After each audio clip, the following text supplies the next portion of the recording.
Hello, welcome to Mr. Yankee University Radio Plays The Scarlet Keys. I'm Ben, I'm Dan.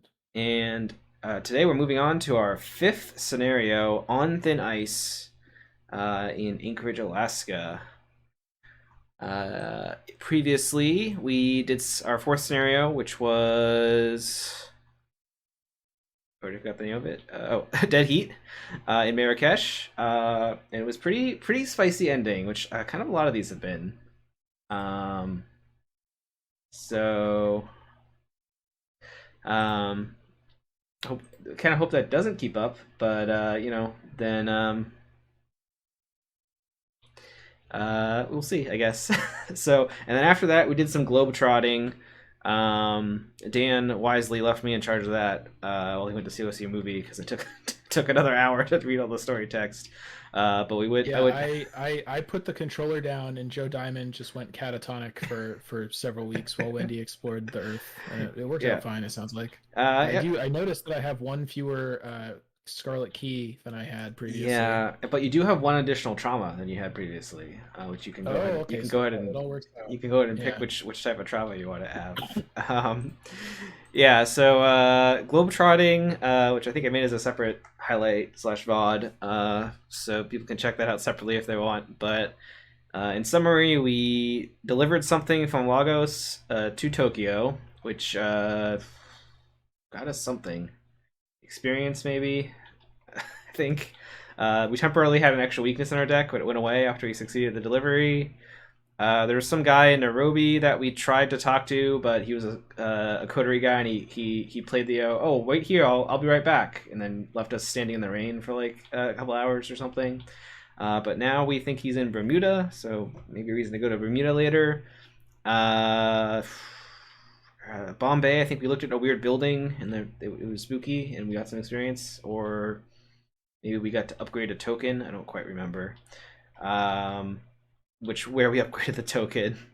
It was Foundation Intel that gave us the better token. Okay, that was the delivery. So I think we got experience from Bombay. Kathmandu. I don't remember having Kathmandu either. I did this like we recorded this earlier today. Oh man.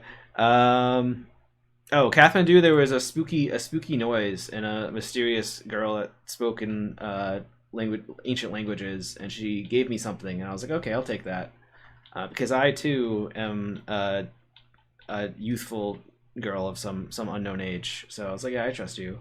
But then that did give us trauma, so hopefully that'll be worth it in some way. It did not give me an object, which is what I was hoping for. I was hoping it would give us a Scarlet Key, but nope. And I think our chaos bag now. We got an extra cultist because of how much time passed. We have 3 tablets now. No elder things. Our -5 got upgraded into a -4, so we like that. What else happened on the trip? Oh, I got a ticket from San Francisco that I'm hoping that will be able to help us maybe get to an extra scenario. It kind of depends on how the time plays out. And we met with Flint in Shanghai. He was mad that we told Taylor everything that was going on, so he ditched us.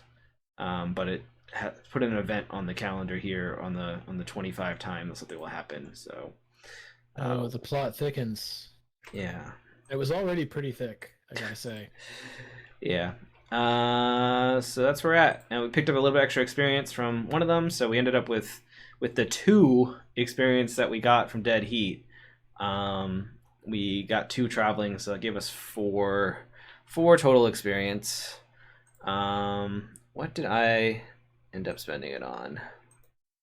Oh, it could have Uh, been 6 if we hadn't screwed up the stupid I mean, civilian situation it so bad. it was like a one action. It was, yeah. We chose not to spend an action to save one less civilian because we were worried that would make it very hard to I kill know. Amarith, and Yeah. missed out on it. So We do there was a comment on one of the earlier videos, like we do tend to be very risk averse when it comes to like the backs we're of agendas and locations and we're things very like that on the blind run. we're very But paranoid in the blind I just feel like run. we've played enough of this game to have seen enough like out of nowhere you flip an agenda and something awful happens. Like we Yeah, kind of always assume that. Probably too much, but that's just how it is. yeah. It's all right. You know, it's part of the blind run experience. So, yeah. As for my deck, oh, I don't want to tell Dan what I put in here. Oh, wait a second. Is this the right deck? No, this is not the right deck. Bad job, Arkham DB. Um, Copy this again. Sounds like you really went crazy. I upgraded makeshift trap. Um, Here we go. Interesting. Interesting. Which So is it less makeshift or more makeshift now? that means the wrong deck got loaded in here. Okay. It's more less more. I can play it fast now, and I can make the timer last longer, and I think it only ticks down when there's actually enemies there. So I can like drop it in like a centralized location, or we're fighting a boss, and it'll weaken it for a couple turns, and eventually Do you have I'll a way to upgrade. make it? Do you have a way to make it decrease the fight and evade by like -2 or something? No, I think it caps at -1. Um, but I do have 2 copies of it now, so you know that's a way to make it. Okay. If I do. Um, yeah, and yeah, that's what I got. And I think I swapped something out to put a Faustian bargain in as well. With adaptable. So hopefully that'll help with Seems the good. money a little bit. Yeah, I mean, Yeah. I think that's worth playing. Although I do think, given the difficulty we've been having just doing stuff, the curses might matter a little bit more than they typically do. But we'll see. Yeah, I mean, I think more like if I get it early, then I'll play it, and you know, if I get it late, then probably won't play it because early on the curses are, you know, the bag seems to be less scary most of the time because the Right. stuff goes up. But Oh, I definitely just glanced at the scenario card and said, "Oh, the symbols don't look that bad on this one." And of course, it hasn't been yeah, flipped I yet. forgot to flip it Yeah. over here. They actually, yeah. Why don't you talk about your deck? They actually don't look that bad compared to the last couple. Because we got a paltry 4 experience points, I upgraded one strange solution into a Melteroni edition of strange solution. Nice. So Acidic or old favorite. I don't have a way to reload it. Ben does have a couple of caches. I think he mostly needs those for his own flashlights, so I'm not expecting any of that. But in a pinch, it might be possible to add a couple I extra mean, charges that way. it's the emergency caches are versatile. You know, it depends what we need on the Yeah, situation. So if we need to deal damage, right. then you know, I'll help you out. I am planning to get some pretty soon, hopefully. So Yeah. I mean, we'll see how much experience we get. So, yeah. So, I guess let me read the story text. And we'll get into this one. So this is the wrong page. 33. All right. File 33K on thin ice. Subject class yellow. Real identity unknown. Last known location Anchorage, Alaska. Subject 33K, hereinafter known as Thorne, is a tall, gaunt person with androgynous features and a fair complexion. Prefers practical, loose-fitting clothing. Subject appears to be redacted and conjectured to be far older than they appear. Collaborating source suggests DOB in redacted. Subject wears a distinct red cravat around their neck, often obscuring their face. That's not how you pronounce that piece of clothing, is it?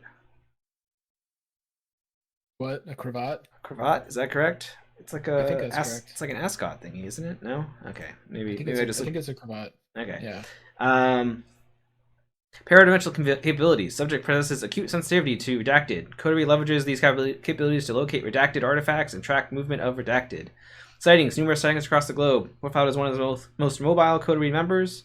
Despite notorious secrecy, Thorne has a reputation for appraising and acquiring redacted. And analysts suggest that they are amenable to business exchange and receptive to haggling. Recent activities suggest Coterie is in a state of redacted. Approach procedure. You and Thorne likely have similar objectives. Extreme caution suggested. Thorne is likely to negotiate, but only on their terms. You've only just checked into your lodge in Anchorage when you receive an unmarked package. Agents. We have lost contact with several operatives in Central Alaska in recent weeks, likely due to Coterie activity. One operative was looking into a possible lead, a lens with apparent paradimensional capabilities. Enclosed in the Journal of Prospector Rhett Landry, currently institutionalized at Morningside Sanatorium in Oregon. If the lens is a key, acquire it at all costs. Q. Taylor. You spend a full day poring over the prospector's journal, which is mostly comprised of wildlife sketches and notes on mining. However, the final entry is chilling. October the 4th, 1923. Tonight I buried that accursed lens where I found it. I dared not commit my thoughts to the page after finding it, but I have nothing to lose now. While surveying the new branch in the mine, I found a curious lens buried in the rock. It was opaque and emulated. Emanated? The heck? What's emanated? Emanated a beguiling light. Holding it made me feel special, as if I had been chosen. Looking through it, I saw incredible plants, creatures, people, structures, in strange otherworldly landscape. A world beyond our own. A world that should exist. A dark reflection of our own. A haven for lost objects, lost memories. The lens. The sable glass. It is the mirror that shows the truth of this other world. How foolish I was to think I could use the lens for my own gain. The more I looked into that other world, the more the other world looked back. By peering into the glass, I must have called something awful. Nameless creature through. More and more, my fellow prospectors went missing in the woods, erased from memory. My companions, my possessions, my home, all were swallowed by the strange creature I glimpsed in the sable glass. And now, when I look through it, I see them there in that other place. The creature that stalks the woods is made of nothing, and yet it is many things, constantly shifting, ever changing. It has the traits of many animals, like a chimera from old myths. I tried to hunt it using the sable glass, but looking at it made my head spin. After surveying the area, I set a trap and thought I killed one of its forms. A giant lupine thing that howled and dissipated into nothingness. But when I returned to camp the next day, it had struck the camp. My companions have vanished from memory and space. The authorities say I should be locked up. My only hope is to set things right, to put the sable glass back where I found it. Perhaps then, everything will be all right again. Next to the journal entry is an array of dark scratches, which you had assumed were nervous scribbles. However, given Landry's account, you wonder if it isn't his attempt to sketch the creature. The next day, you launch a search for any record of Mr. Landry's gold mine, starting with prospecting permissions at Anchorage City Hall and the local library.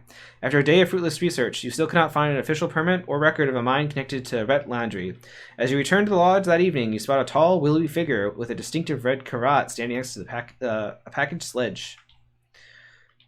Well met, the figure greets you with a self-satisfying smile. You must be the troublemakers everyone's talking about. Pleased to make your acquaintance. I'm Thorne. They extend a confident hand to shake yours. If you're here, I can only assume it is for the same reason as I. Keep a weather eye out. It's supposed to be quite cold near Fairbanks. May the best one win. Thorne winks at you, then mounts the sled. You wonder if Thorne's reference to Fairbanks was a clever misdirection or a friendly hint. After asking around the lodge, an attendant opens up about your rival's preparations. I was confused at first, until it became clear they were asking about something in tribal territory. You don't need a permit to prospect out there. After some more questioning, you have a sense of Thorne's direction and the location of the mine. Read only if investigator has the Wayfarer trait. Oh, you might have missed it, Dan. There was some special text that was exclusive to the Drifter. No, I saw that. You were more upset about that than I think I've seen you about anything related to this game in a long time. I think it's probably since the confusing XP spending situation ends, but maybe. I was quite displeased. All right. It was really funny. Before you head out, no orphans allowed. That was the deal. Complete slight. All right. Before you head out, you ask for directions from a local member of the tribe that owns the territory we think the mine could be. They are wary of the more meddling from outsiders and also concerned for your safety. Given the recent troubles with prospectors on their land, you explain that you aren't interested in gold and are researching the strange case of Mr. Landry. For good measure, you show them the prospector's journal and the strange etching inside. This seems to buy you some trust, and the tribe member offers some directions. Be careful crossing the waters this time of year, they tell you. It's easy to lose your way, and even easier to fall through the ice. You'll catch your death out there if you aren't careful. Alright.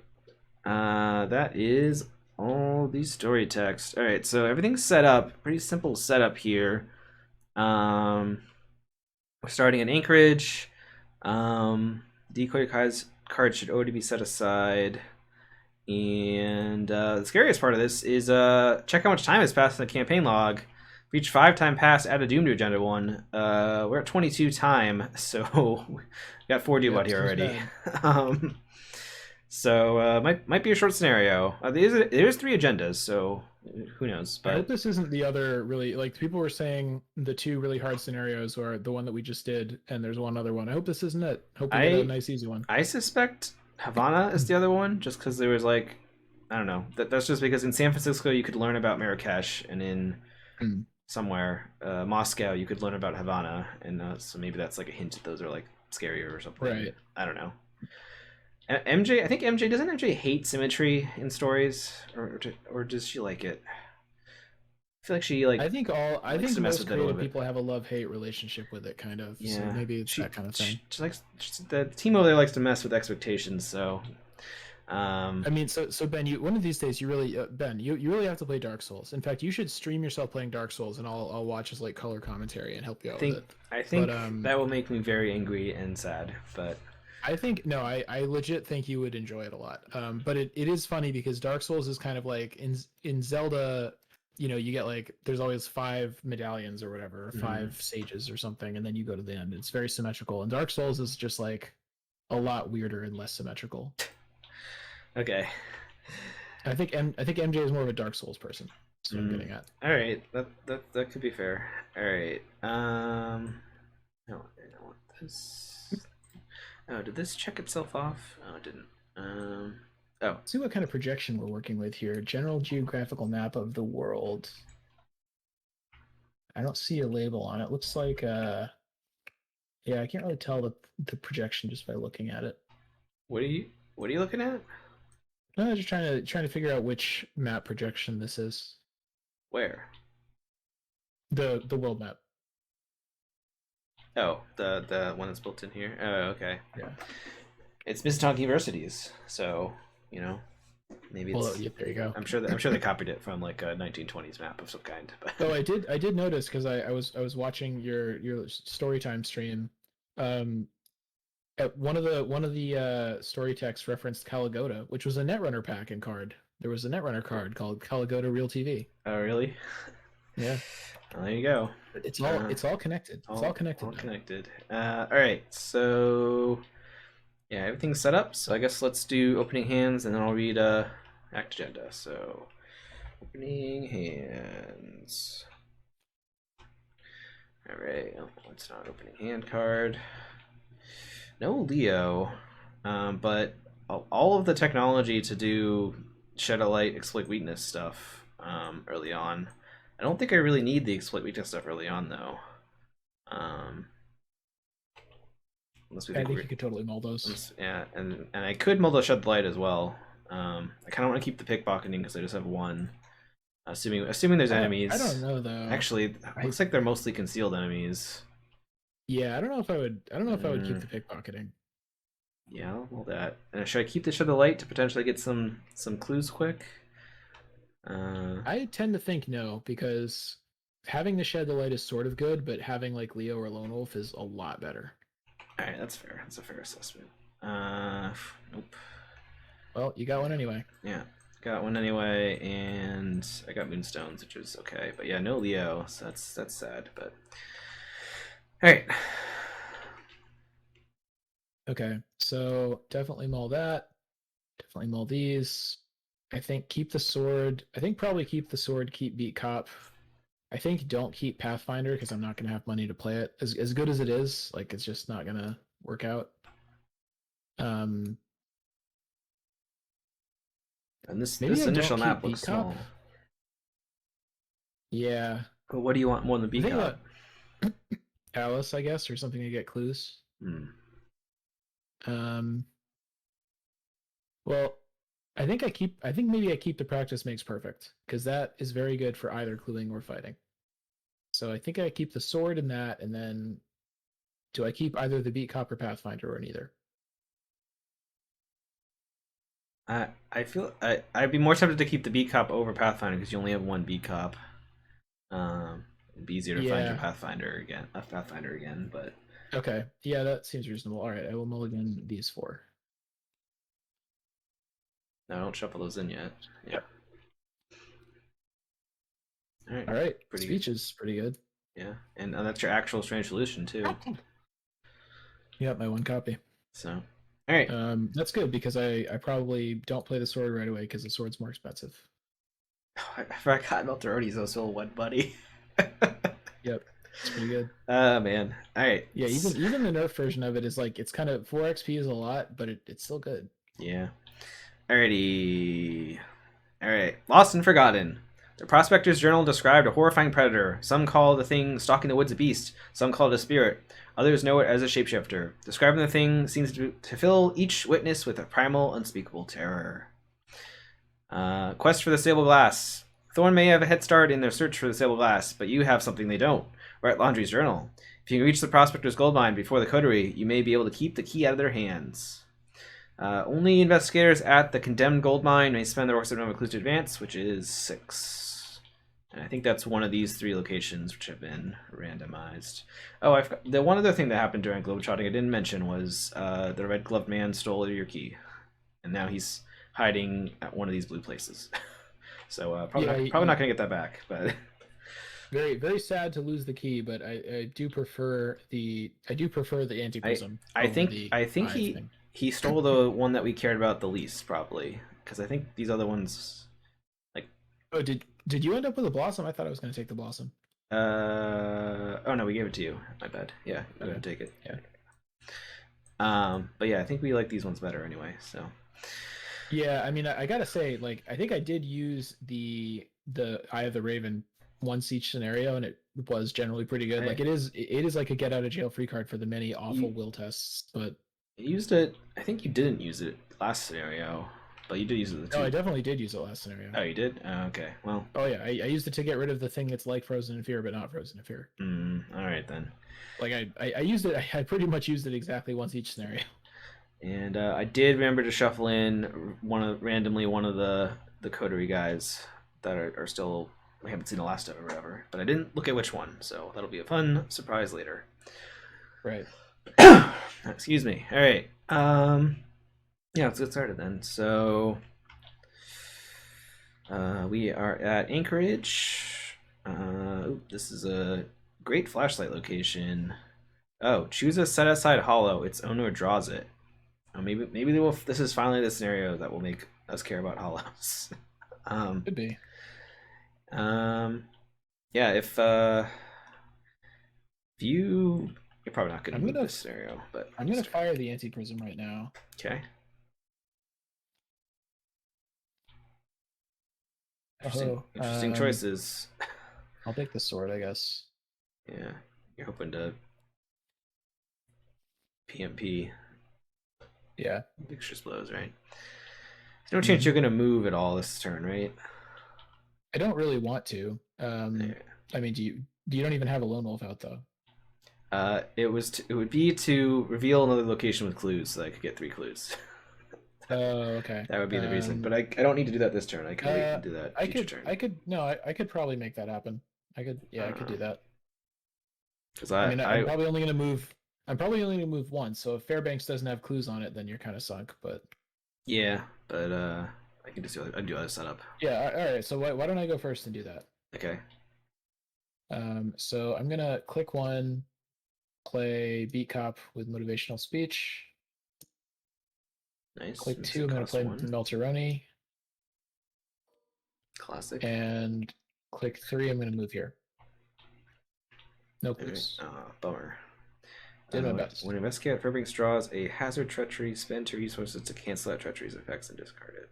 Interesting. So it's kind of like a safe zone if you pay money. Yeah. I am very confused why On Thin Ice didn't make the cut for like Edge of the Earth scenario names.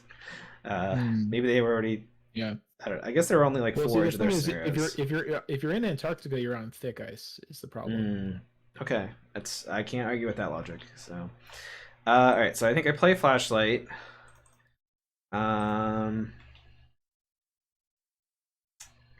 Might just draw cards and see if I can get Leo or something, and then maybe next turn I make you move again. Let's see. So we'll draw 2 cards, 2 luckies. It's not; those are fine. But alrighty. Oh yeah, I guess I really want to get clues quickly because of the agenda is gonna roll over fast. All right, so upkeep.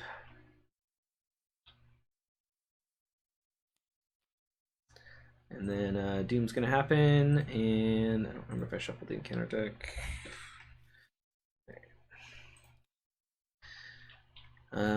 Substance dissimulation. Don't have any hollows, so I have to create a hollow. Okay. So how is this bad? If there's one or more copies of that hollow in your play or hand, discard those copies and take 1 damage on horror. If no cards are discarded with this effect, choose an this card. Okay, so I guess player or hand. All right. I guess I mean, you I can don't. immediately you can just spend an action this turn to undo this if you want. Oh, I guess that's true. I guess I don't know. I was trying to think because these are all kind of. It would probably be reasonable to do so. Like an action to draw a card and kind of like make treacheries less bad in the future is pretty fine. Yeah. Okay. I might do that. So I'll attach Lucky to it though. I think it's my least. Oh, no, I don't attach it to it. It goes in a pile or something. Okay. Oh no! Oh no! Oh man, this is the difficult scenario. Just ran out of the incubator. Look how terrifying this art is. So it does have a spawn location on it though. Yep. So nearest wilderness, and it cannot enter non-wilderness locations. So I guess you pick one of these you want to spawn at, I guess. And well, we have no information about them, so yeah. Just pick one at random. And it skips over non-wilderness locations. So this bear could like leap from here to here. Just so we're clear that's what can happen with this bear. Ben, are you going to go see the new film Cocaine Bear that's coming out pretty soon? I think I will see it. I don't know if I'll see it in theaters. It might be a wait and see. Really interesting. But I just feel like I've recommended to you a lot of actually good movies that you've ignored. I've watched some though. You've watched some. I watched Triple R. What else did I watch recently? I watched The Menu. I don't know if you recommended that to me, but that was alright. I haven't seen that, although it looked pretty good. And I did go see Avatar, and it was exactly what I expected. So you're welcome. Well, okay, so this is good because I don't need to fight the grizzly immediately. Mm-hmm. Like I can deal with it at some point, but we're not really in that. Well, I guess we kind of are because I was gonna try to explore a place for you to. Yeah, if you're gonna. Yeah. I guess I should. Okay, I'll probably kill the grizzly. I mean, yeah, you could just move there. This could be the place you explore. You could probably kill it, right? Yeah, so I can go first, and I can basically move there, kill the grizzly, and then maybe get clues or do something, whatever. Oh, you know what? I think I totally forgot to reveal a hunch last turn. It would have been a sketches, and I probably would have played it, but I didn't. So what is my hunch this turn? No. Sketches. Okay, well, I would sort of like to play that, so... should I go first and kill the giant bear? Yeah. If you're very confident you can kill the bear, you can put a doom on it. But if you think you could fail at killing the bear, then do not put a doom on it. I'm relatively confident. Oh man, I definitely do not want to draw a hazard here. Oof, yeah. So isolated road. I think what I'm gonna do is I'm gonna PMP and either find a vicious blow or commit one from hand, and if that misses, I can attack again and then beat copying it. So I have like 2 chances to kill it basically. Okay. So I think I am gonna put a doom on it. All right. So click 2. I'm gonna use a Melteroni charge. So I'm attacking with a 6 plus beat cop is so 7 against 4, and a practice makes perfect.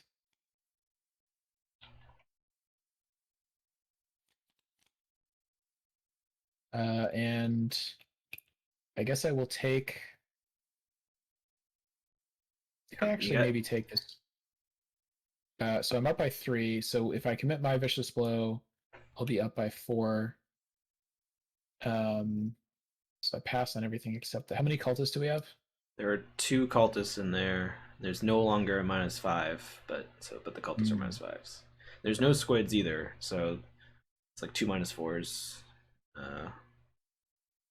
Oh man, the tablet becomes an auto fail if the Void Chimera is out, which is not out right now, but that seems pretty bad. That's gonna be pretty bad.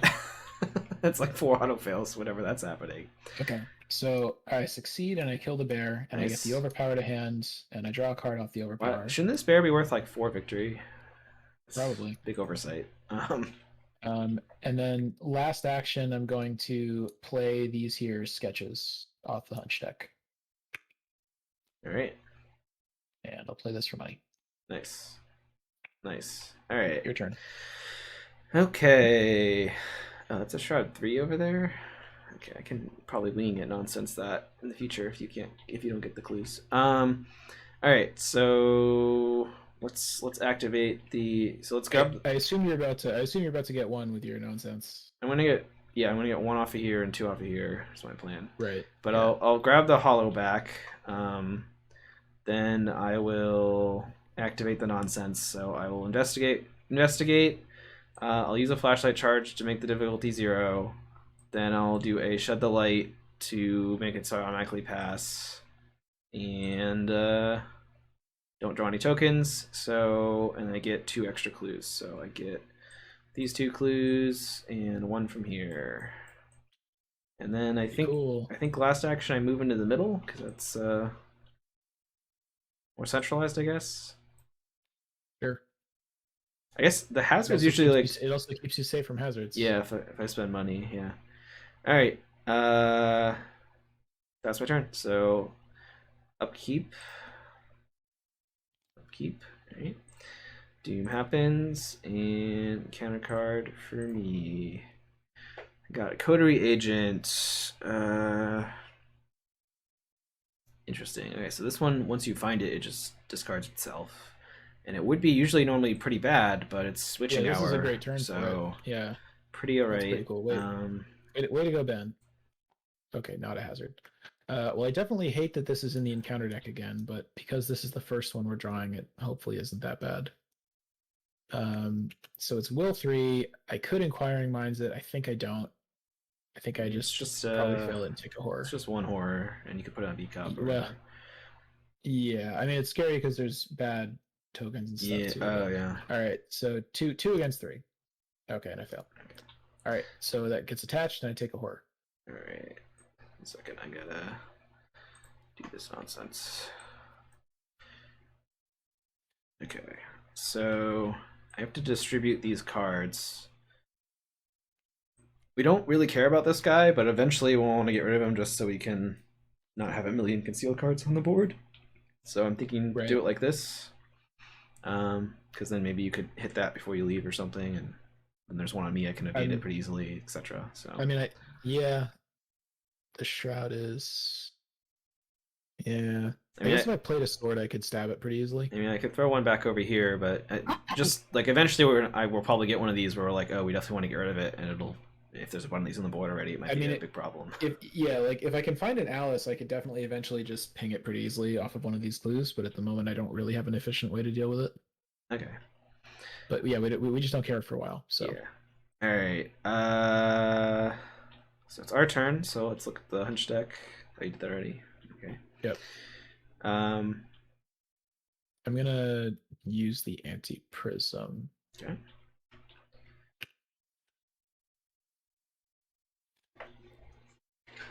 Ooh, what do you know?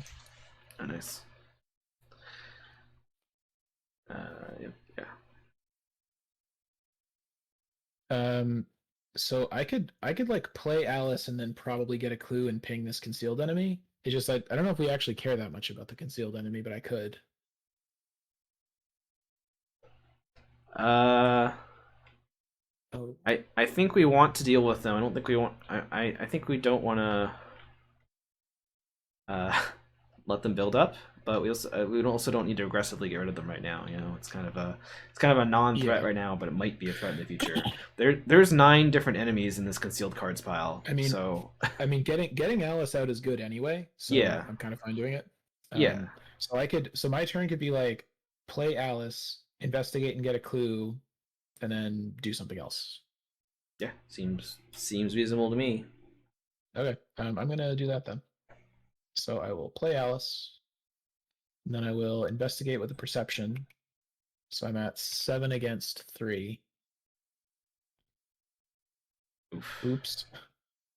That sucks. Well, I guess I can maybe. I actually feel like putting the sword in there isn't that bad because if I really need it, I can go grab it from Anchorage. Does that make sense? You have another weapon, right? I don't know if you noticed the last few games you've been like desperate for a weapon a lot. So I'm aware. Yeah. Okay. I mean, you could also put the hunch guns in, because those at least won't be a duplicate for whatever the other card is. But Those are pretty good for committing though. Okay. All Uh, right. well, anyway, I can try again. Sure. All right, I'll commit another perception and try again. So again up by 4. All right. So you Congratulations, we passed. do succeed. So I draw off the perception. Nice. I get a clue, Nice. and I use Alice to ping this concealed card, which is a decoy. Okay. And that's the end of my turn. All right. I might just try to evade this concealed card, and then maybe move. I could move to you and get clues from there, or I could go investigate somewhere else. If you think you got those clues handled, then I can go look up. I can go look elsewhere. Not unless I draw like a scene of the crime in an enemy or something. I probably can't investigate them otherwise. Uh, If I find somewhere, well, if I draw like a deduction, basically if I draw something, I could probably do it. But yeah, like I can like evade this, like discard the winging it while trying to evade it, then move down here and wing them both. If you end up on my location, I will heal you of 1 damage. Okay. Then yeah, why don't we do that? So I'm going to try to evade this thing. I'm only at a 4 versus a 2, but I don't actually care about succeeding it. Although actually, should I just use this dex to draw a card? Because I'm going to draw my weakness eventually anyway. Yeah, I'm going to do that. So I'm at 6 versus 2. I pass on the tablet, but I want to discard winging it. So I'm gonna do that at risk of it being dumb. All right, it worked out fine.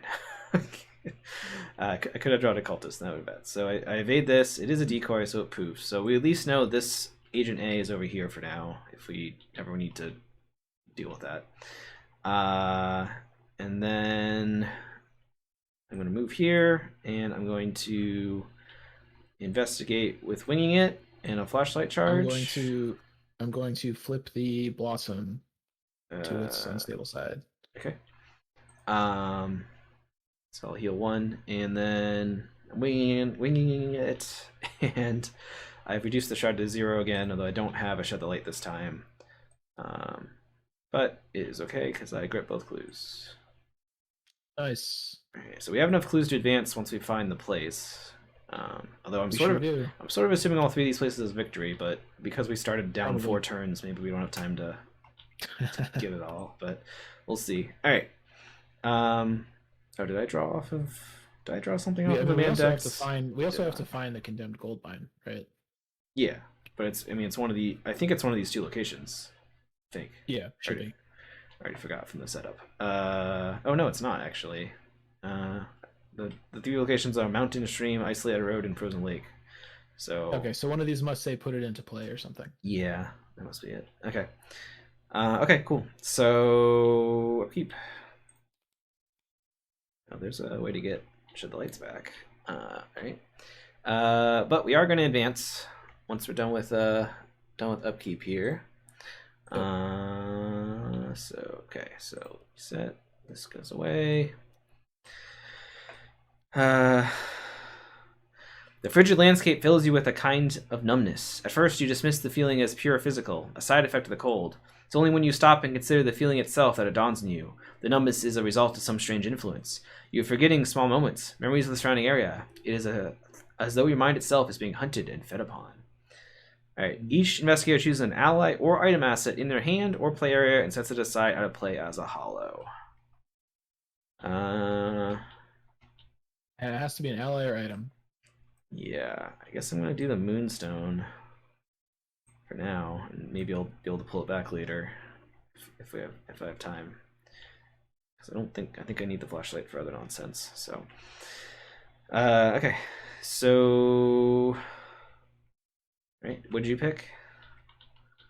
Pick the gun. Gun. Okay. Alrighty.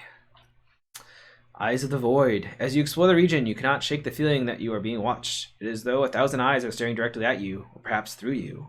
The surrounding forest is filled with a deafening silence. Alright. No, that wasn't too bad. This guy is back. Alright, well. What a jerk. Location farthest from me. I guess that is any location. He has no attached keys, but we probably don't want him to passively give 2 fight forever. I guess we want to kill him, probably. I mean, I assume at some point.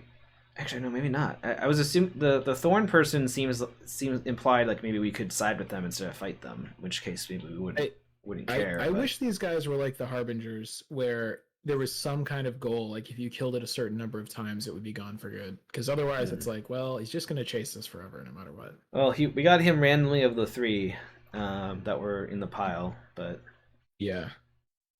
so I guess Um. do we want to put him here or at one of the two So locations we haven't looked at yet? I was kind of maybe gonna play Pathfinder and head towards Anchorage to maybe try to draw my hollows. So you want him So somewhere what if we else? put him on one of the wildernesses? All right. Does that work? I mean, I think that means we'll have to kill him, but if you're able to kill him, that's fine. I mean, he's like a nastier than average enemy, but he's only 4 health. Yeah, I kind of figured we were probably gonna have to kill him. Okay, then why don't you gotta do your encounter card though, right? Yeah. Oh, this thing again. Space. Oh, oof. Oof. That's not great. Because well, I guess you know what? With the blossom, damage isn't that scary, kind of. So yeah, it is a difficult. There are 2 hexes here, but we're also gonna leave, so it's like kind of good to have one of each here because we're about to leave. Okay, so I fail and I take two damage. Yep. Yeah. Okay. All right. Yeah, and then I'm going to flip the blossom, which is going to heal 1 damage from each enemy in play, but that doesn't do anything. Nice. Okay.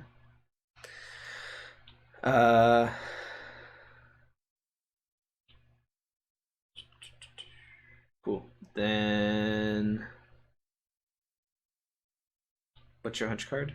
Is it Logical Reasoning again, or No, I haven't done it yet. sketches? Usually pretty good to play, but I don't know. And you'd have to get to a location with a clue, and then that would just be to play it. So Yeah, I don't know. I still kind of like the go to Anchorage and draw the hollows plan, sort of.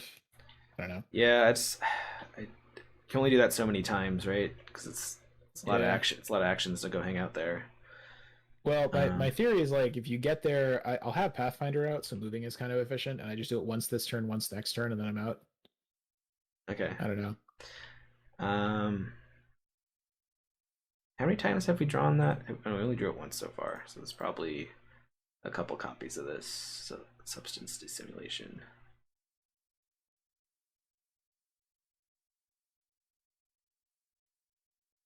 More copies of the hollow in your play area.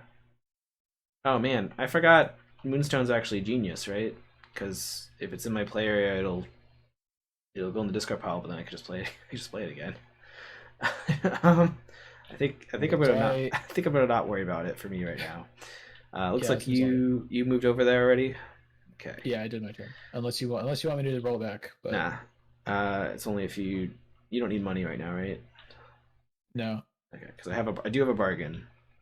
I mean, I could use some money, but it's not that urgent. That's fine. If I went first, I could play it and give you money, but otherwise, I'm not gonna play it. Otherwise, I don't need money right now. So yeah, go for it. So I think I'm just gonna go see what's going on with this location because I don't really have anything else to do right now. So yep. Wow, Shroud 1. After you enter, test. If you fail, take a damage. After the last clue is discovered, put the 3 set aside outer wilderness locations in play adjacent to it. Oh, okay, so there's 3 more locations. All right. No victory here. So yeah, maybe there is victory up at the top place, but yeah, but we have to get the clues in order to spawn the other places. So, all right. So I guess I gotta do that test. So I'll do an agility test. Gonna not commit anything, I think. Well, actually, do I want to commit resourceful? I know we don't have any. I don't have anything to shed the light on right now, so. Yeah, I guess I will just test it. Yeah. All right, tablet. That's a pass, right? With agility. Yes. Okay. Cool. Yeah, I guess it kind of like this seems like it's a choke point. Like once we make our way through here. Maybe we don't want to go back through it. Oh no, I guess we'll have to do it if they spawn like this. Oof, gross. All right. So I have one action left. I guess I could just investigate normally. Seems bad though. I'll draw a card. All right. Oh, I guess I could have evaded this to poof it. That might have been better. Enemy phase, nothing happens, and then Yep. upkeep, right? Yep. Got a lot of exploit weaknesses. If there's a, oh, is he exploitable? No, he's a elite. But I could do 3 damage to him. I mean, I could ping him to finish him off. So yeah, that cost me 2 flashlight charges though, which maybe I don't want. All right. Counter card. Oh, did I do? No. Cracking Ice. Put it into play next to the agenda deck. If there's 3 or more copies of it. Interesting.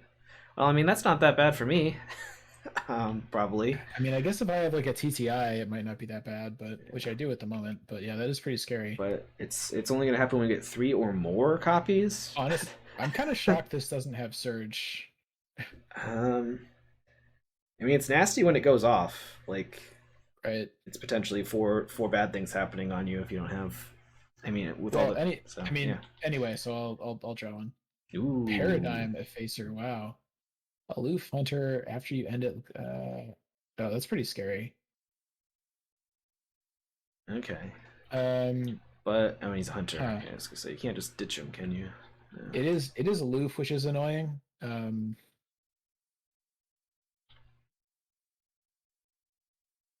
Should I kill it?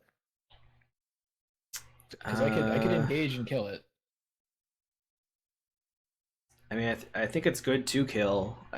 It's again something that we don't need to kill immediately, but you know, the longer we delay stuff, the more stuff will pile up. I was probably going to move twice this turn, so it wouldn't be able to catch up to us next turn. I guess, were you planning to go deal with this guy this turn, or not? I could. Well, I probably can't. I don't know if I could. Let's see what the hunch is. Well, that's a little sad, but I don't know if I can kill the knight this turn without like a vicious blow, but I guess actually I could if I don't. Yeah, I could if I just don't draw the hollow, which is fine. So I could Pathfinder move, hit him twice, and kill him. Do you want me to do that? Yeah, that sounds good to me. Okay. And then we could deal with this guy later. You could even ping it once now if you wanted. Although I guess leaving damage on something is not ideal because of the loss and stuff. Yeah, that's exactly. So, all right. So I Pathfinder here. I move here. Oh, no victory. That's not very good. Yeah, no victory. Kind of sad. Why would we ever? I guess there's just like this is just like kind of a dud location because there's enough clues to. And this will use up the Melteroni also, which is maybe not the best, but I might be able to give it more charges later, but I really wish that they had not nerfed Melteroni. I mean, the thing is, if the Melteroni gets used up, then your second copy just becomes a hollow fodder, basically. So, and actually, it means that you could potentially shuffle this back into your deck because it goes in your discard pile. So, could be.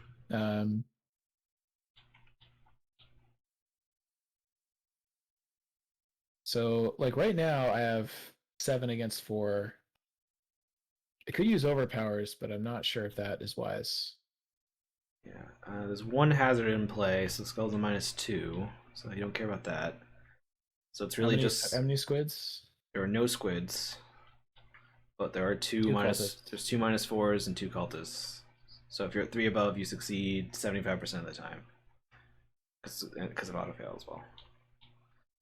So I'm gonna do an overpower on the first one just to draw some cards. So I'm up by 5. Nice. Okay. So I draw off of it, and see that would have been great 1 click ago. I think I used the other overpower. Okay.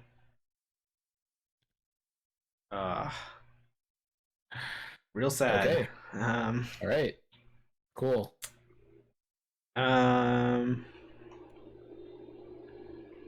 does that mean I should come up there and try to? I can't. I don't have enough actions to taunt it off you, but I could go up there and. It's kind of fine. I can if I can just manage to hit it once, I can beat cop ping it for the rest. In fact, I can just ping it once this turn, once next turn. Although it's not great.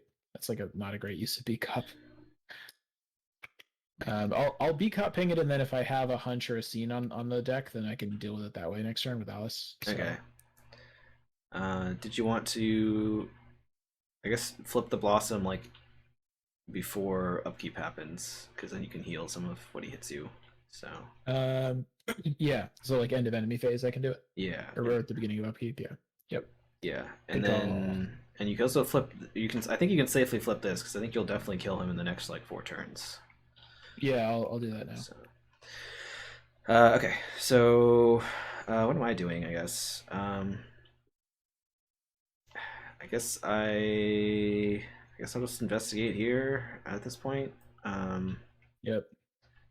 I don't have clue compression, which feels bad. So, but I could get it. Can I do a stupid test somehow? Should be able to resourceful and get it. The answer is yes. I guess I can. So I'm gonna evade the concealed card that's on me. Um, actually, I'm actually gonna play track shoes first. All right. And then I'll evade the concealed card that's on me. Um, actually, I'll play track shoes for free. I guess might as well. We haven't seen anything that reduces our resources, right? So might as well use the light on something. So uh, then I'm going to try to evade.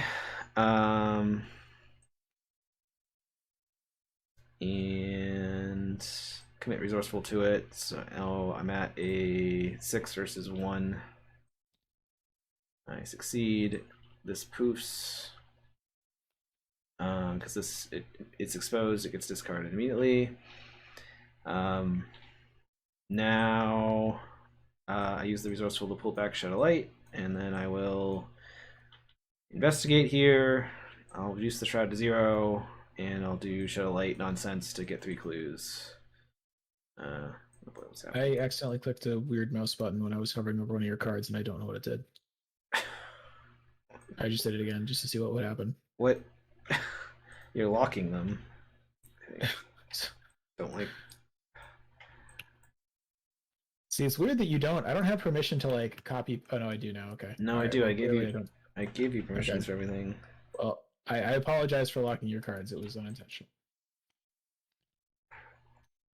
Okay. All right. It's the thumb mouse button. I just bumped it. Yeah. All right. So I get both these clues, and I'll get one clue from over there, even though we don't really need those, but maybe there'll be something to do with extra clues. All right, and then now I've discovered the last clue from here, so I can spawn the outer wilderness locations, which are over here. These randomized, I assume. Yes. Okay. So. All right, let's put them like this. It looks like they're all connected to the mountain stream, but I think once we reveal them, they might be connected. Some of them might be connected to maybe this one. The isolated road. Looks like look, the road has a little fork in it. Oh yeah, yeah. It looks like it might connect to the spade symbol if that's one of these. I don't know. Yeah. This looks like that might be another location that spawns too. I don't know. Okay. So is that the end of your turn? Yes. Okay, so I get hit by the Claret Knight. We'll hit, let's say, hit me for 2 horror and hit Alice for 1 damage. Okay. And then I will, at the end of enemy phase, I will flip the Blossom, Okay. which does not affect you, sadly, but it'll come around again in 2 turns. Yeah. Okay. And then I moved the paradigm effacer, so that's on the way. Annoying.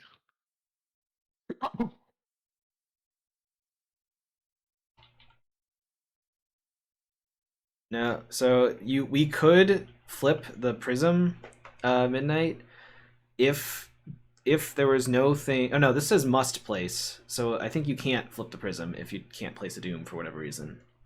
But the Yeah. blossom just says heal 1 damage from each enemy in play. Oh, it does say then. Is that an if then nonsense? I'll have to think about that. It's because if you don't do the first part, I think maybe you can't do the then. So I maybe did the first part. It just didn't affect the game state.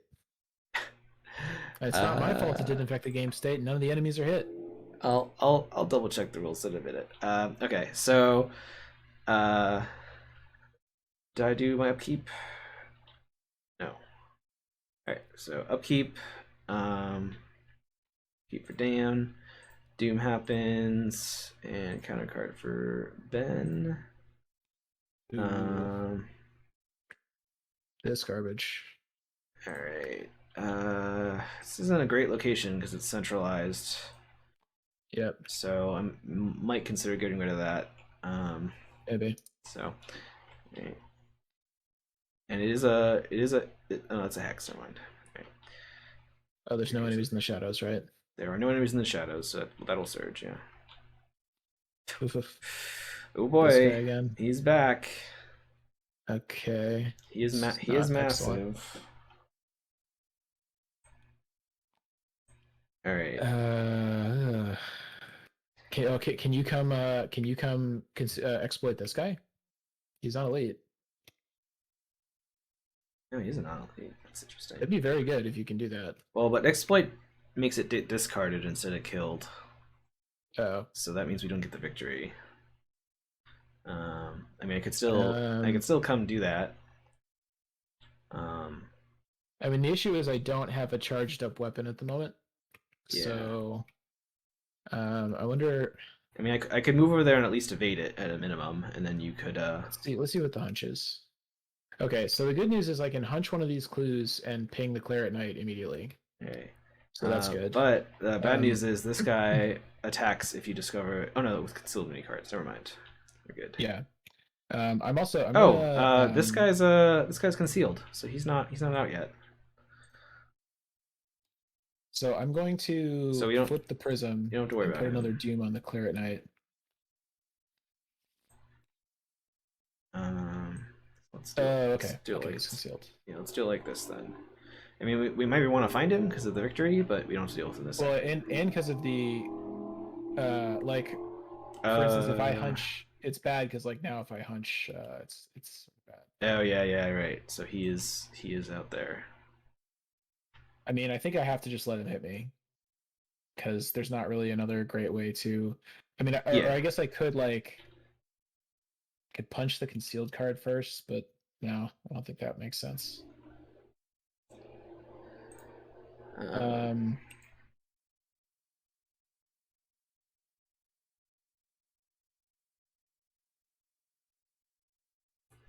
Both overpowers, both perceptions in the bin, but there are deductions left. We don't actually need these clues, though.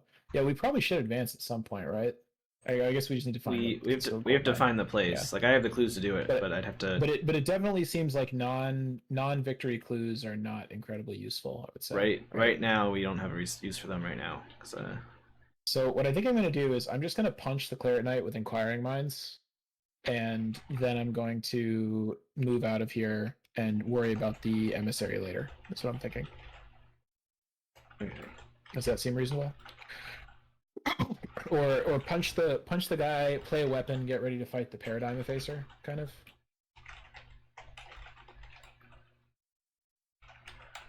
Sorry, 1 second.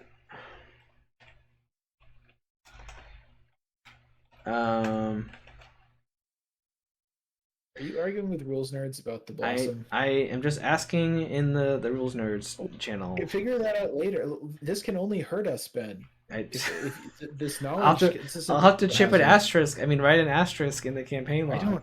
I don't give a shit about the asterisks. Okay. Okay. So here's what I'm planning.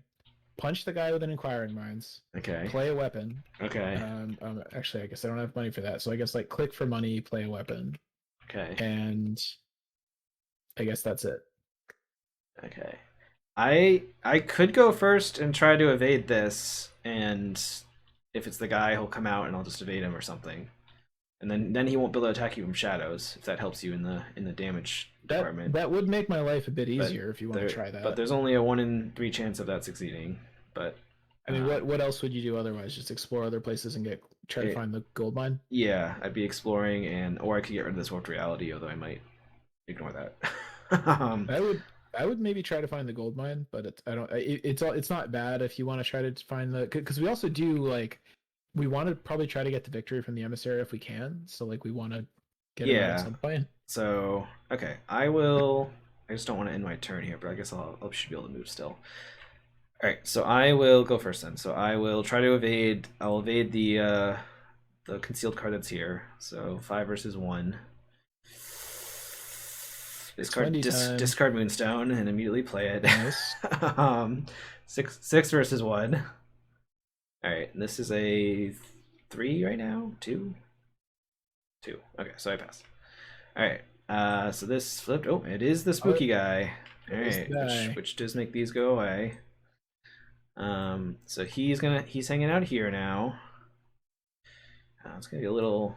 I guess this guy's gonna move on to you, so I guess that's not my problem. Yep.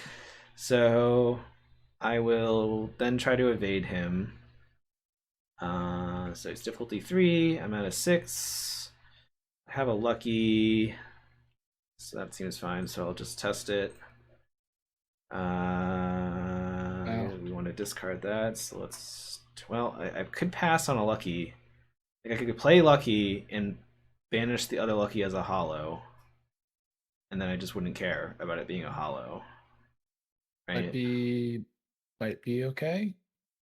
Or I could discard. I could discard like bargain or to redraw. I guess.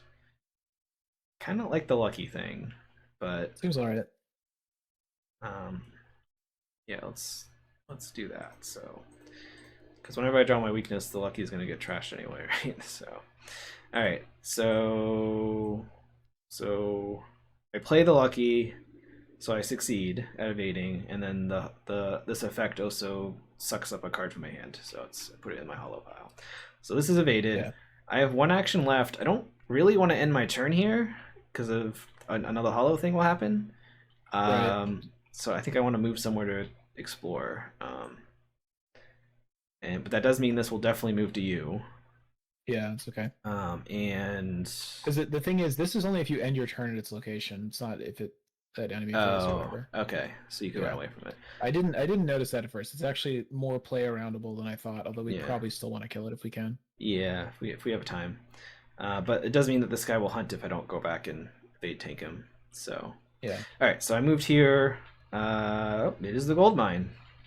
Nice. So we could what's the ability here? Reveal a random token plus 1 token for each depletion token on the gold mine. If you don't reveal any spooky symbols, you gain 4 resources and place a resource on here. That's interesting. So you grab some gold. That's fun. That's pretty cool. I don't do. Oh man, you have. You have enough to advance. Yeah, I have enough to advance, so I can advance it whenever we want. My turn is over, so I'm not sure we want to advance it now or if we want to wait till the beginning of my next turn.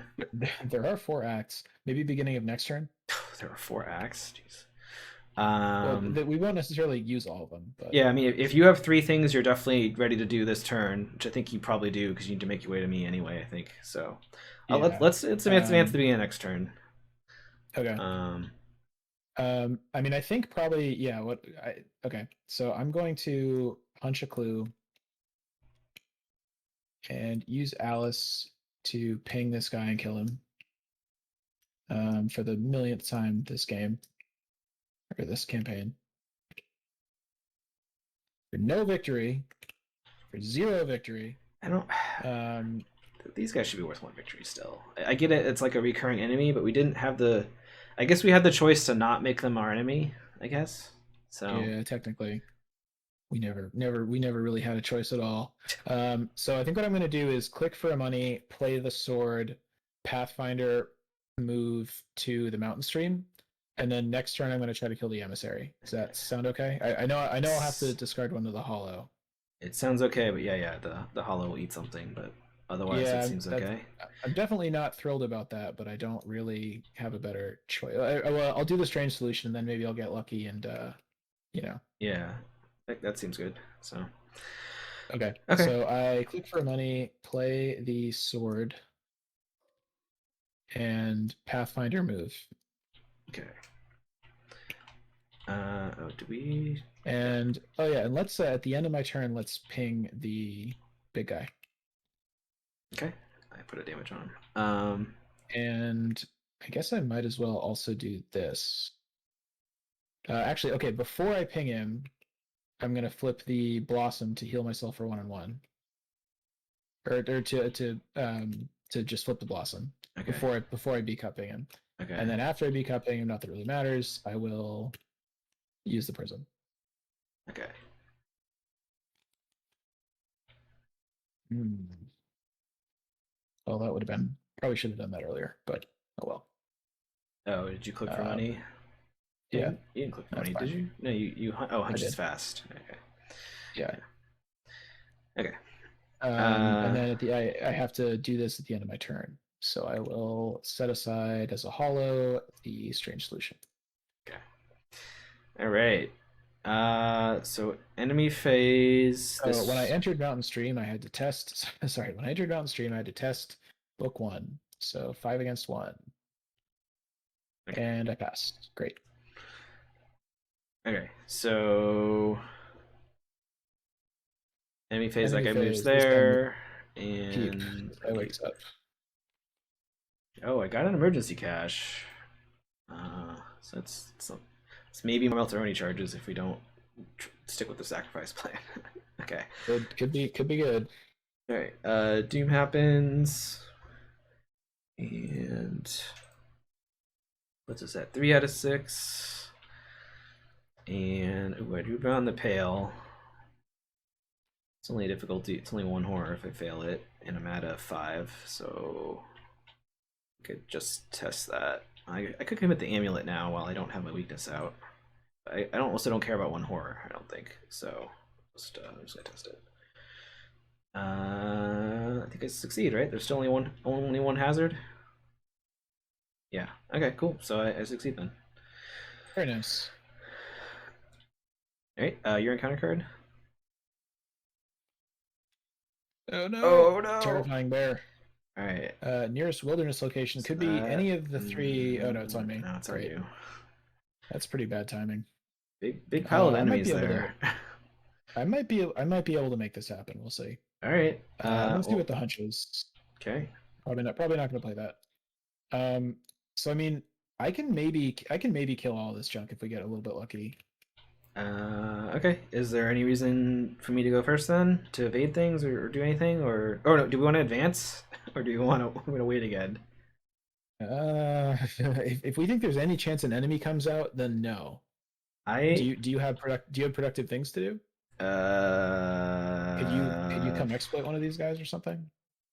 No. it would I could come exploit.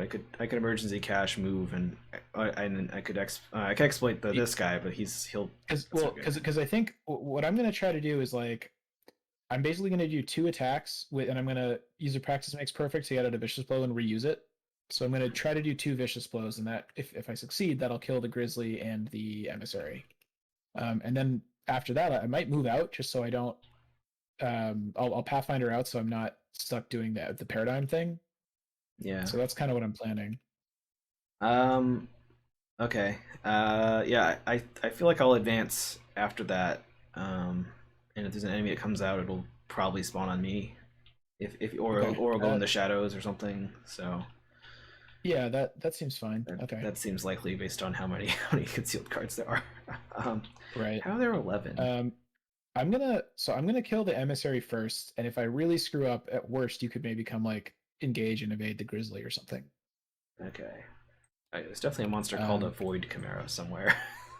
yep. All Okay. right. So I'm gonna use a sword charge, attack the emissary. So that's a 7 against 3. Practice makes perfect. I will choose the vicious blow. Nice. So 8 against 3. Um, Okay. okay. Nice. I passed, so I get the vicious blow to hand. The emissary dies. Nice. Um, Also, you just for the record, you're stabbing this giant space monster, Cloud. right? With a tiny Yes. dagger. That's what's happening. Yes, I'm Okay. thrusting my sword very high into the air, He-Man style, and it somehow kills the giant space cloud. Okay. Great. So then I go again. I use another sword charge to attack the bear. I commit the vicious blow again. So that is a sorry, can't do math. That's an 8 against 4, and I think I don't commit anything else. Nice. Okay, Okay. the bear is killed. I mean, for now, Defeated the bear. there's more bears out there. That's true. So I have an action left, and I have Pathfinder. I think I'm gonna Pathfinder somewhere, and maybe I play the No Stone. That doesn't seem super great, but I might do it. Okay. I guess my question is, do you want me to advance it before you move in case we need you to react, or would you rather have the chance to do to Pathfinder and No Stone? Yeah, no. Why don't you just advance it now? Okay, so I have to spend 6 clues.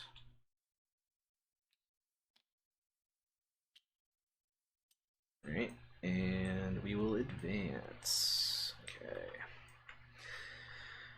Uh.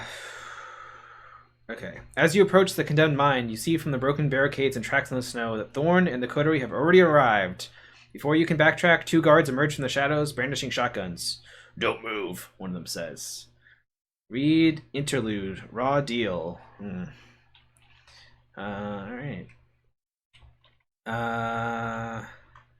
Skip to Raw Deal 2. Oh, goodness gracious, the one says, emerging from the mine. Put that down at once, you oaf. This is no way to treat guests. They snap at the guards, who lower the weapons. You're too late, I'm afraid, or rather, just in time, I suppose, depending on your perspective. Thorne brandishes an obsidian lens in one hand as they smirk. Remembering the Foundation dossier, you ask Thorne if there's anything you could do to negotiate for the key. They shake their head. I'm afraid not, kitten.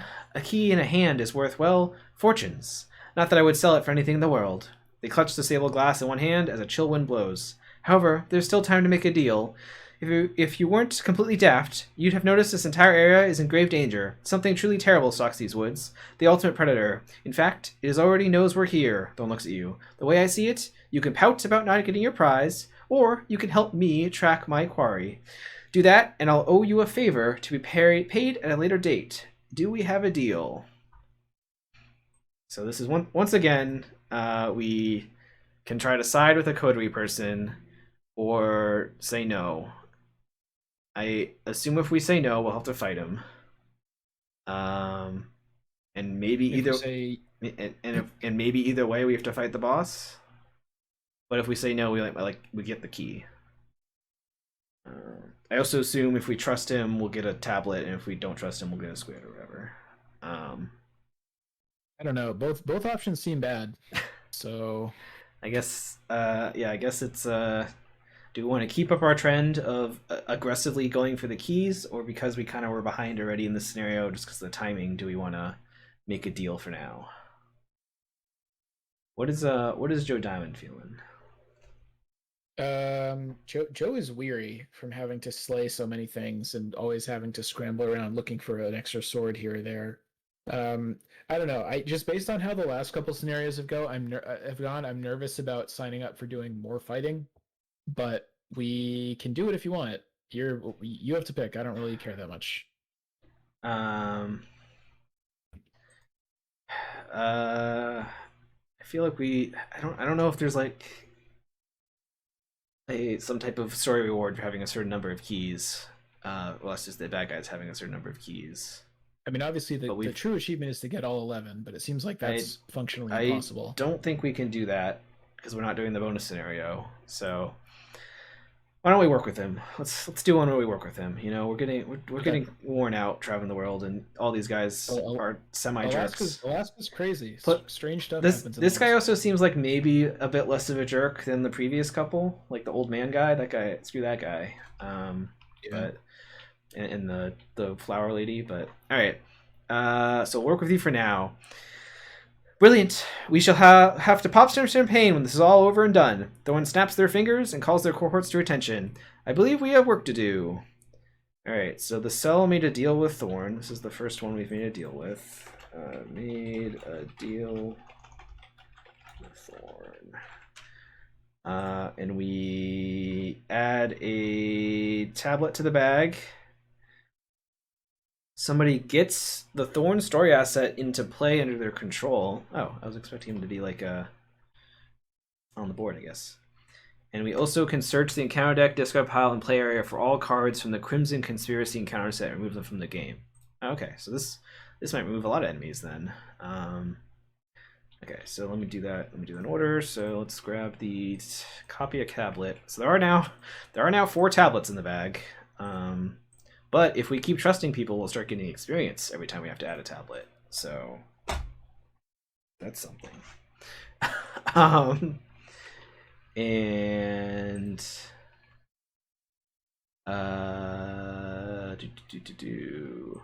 so Thorne goes under my control. Is that this guy? Oh, here he is. Yeah.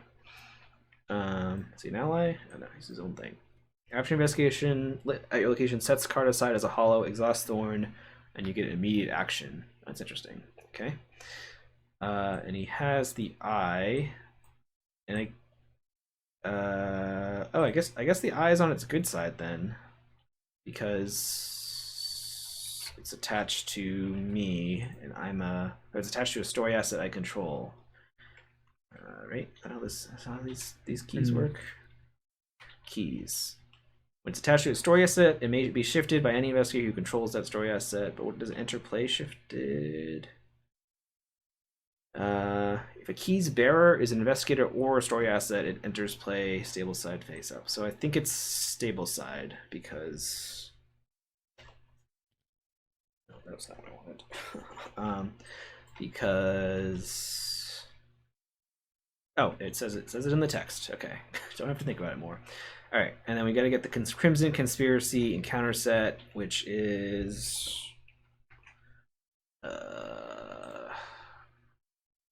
this. What is this symbol? Is that a beaker or something, or a plunger? I don't know what that. I don't know what that's supposed to be. Wow. Right. I want to search. Okay. Wait, the Crimson Conspiracy? Yeah. Oh, come on. You know what that is. I'm not seeing. Oh, is it a phone? Oh, it's a phone. It's a phone. You ever Okay. watch Shining Time Station as a kid? No. Remember the old telephone? No, it's an old telephone. No? Okay, I got it. That makes more sense, I guess. It's the 1920s, Ben. We spend a lot of time here. Yeah, we do. All right, let's see. Now, so this takes a bunch of enemies out of the deck, as well as all the bunch of spooky cards. How many cards are in this set? 5. Okay, is that all of them? Yes. Okay.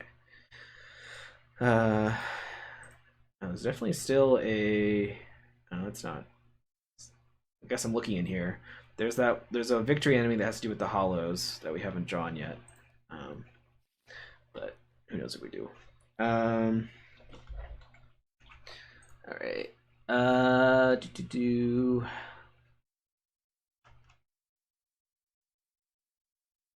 Okay, move from the game, so we won't have those come back. Okay, cool. I guess the conspiracy mini cards maybe go away too. Yeah, whatever. All right. All right. So that was the act advancing. So I guess I assume he would have like come out and attacked us or something. Yeah, he would have spawned as an enemy if we didn't agree with him. All right. If it bleeds, Thorne said they were trying to track the predator in these woods, although the beast leaves no trace. You can surely scout the surrounding area before luring it out. If your location has a wilderness trait, and investigators in your group spend 2 clues as a group, place 1 resource on your location as a scouting report. Limit 1 scouting per wilderness location. You may advance at the end of any round. Hint: you will lure out the predator when you advance. Advance when you believe you are prepared.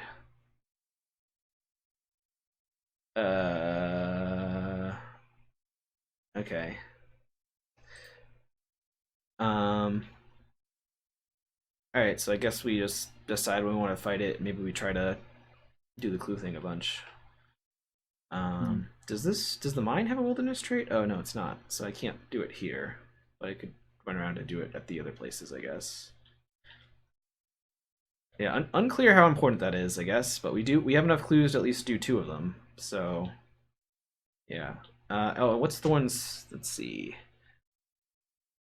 The Sable Glass lets you peek at the mini cards at your location. That's not that exciting. Uh, but maybe it'll be useful if you get like a bunch of them. All right, so that was after your second action. Um, Yeah, so I still do have an action left. uh, okay. So what I'm kind of thinking is I could drop 2 clues and put a thingy on the mountain stream, and then at the end of my turn, I could Pathfinder like to one of the other outer wildernesses, and then be ready to do more cluing and stuff next turn. And that way, I don't have to do the warped reality, and I don't have to do the paradigm effacer. Okay, that sounds good to me. Sound good? Sound okay? All right. So I spend 2 clues, and I put a, is it a resource token? Okay. And then I guess I don't really think playing the no stone is really worth it. So I will Pathfinder to the top one, I guess. So are these connected? No. Okay, so we still don't know the other random thing that's connected to the isolated road. That's probably the exit at the end, maybe. Yeah, or maybe it's like we have to. All right. Maybe it's like the Beast Slayer or something. All right. So when I reveal it, I have to test book 3. So 5 against 3. If I fail, I take a damage. I probably don't really care about that. Um. Oh, the Okay. when this thing Take a chases you, damage. if this thing chases you in there, it'll take damage. It's nice. Oh, that's cool. Um, Um. That would be a fun way to. We probably still aren't going to ever kill it. So that's the end of my turn. um, okay, so this wasn't connected to anywhere else. Yeah. Is there any reason for me to go up there to try to get those clues, or should I go to the last location and see what's going on I there? I feel I feel relatively good about getting these clues. Okay.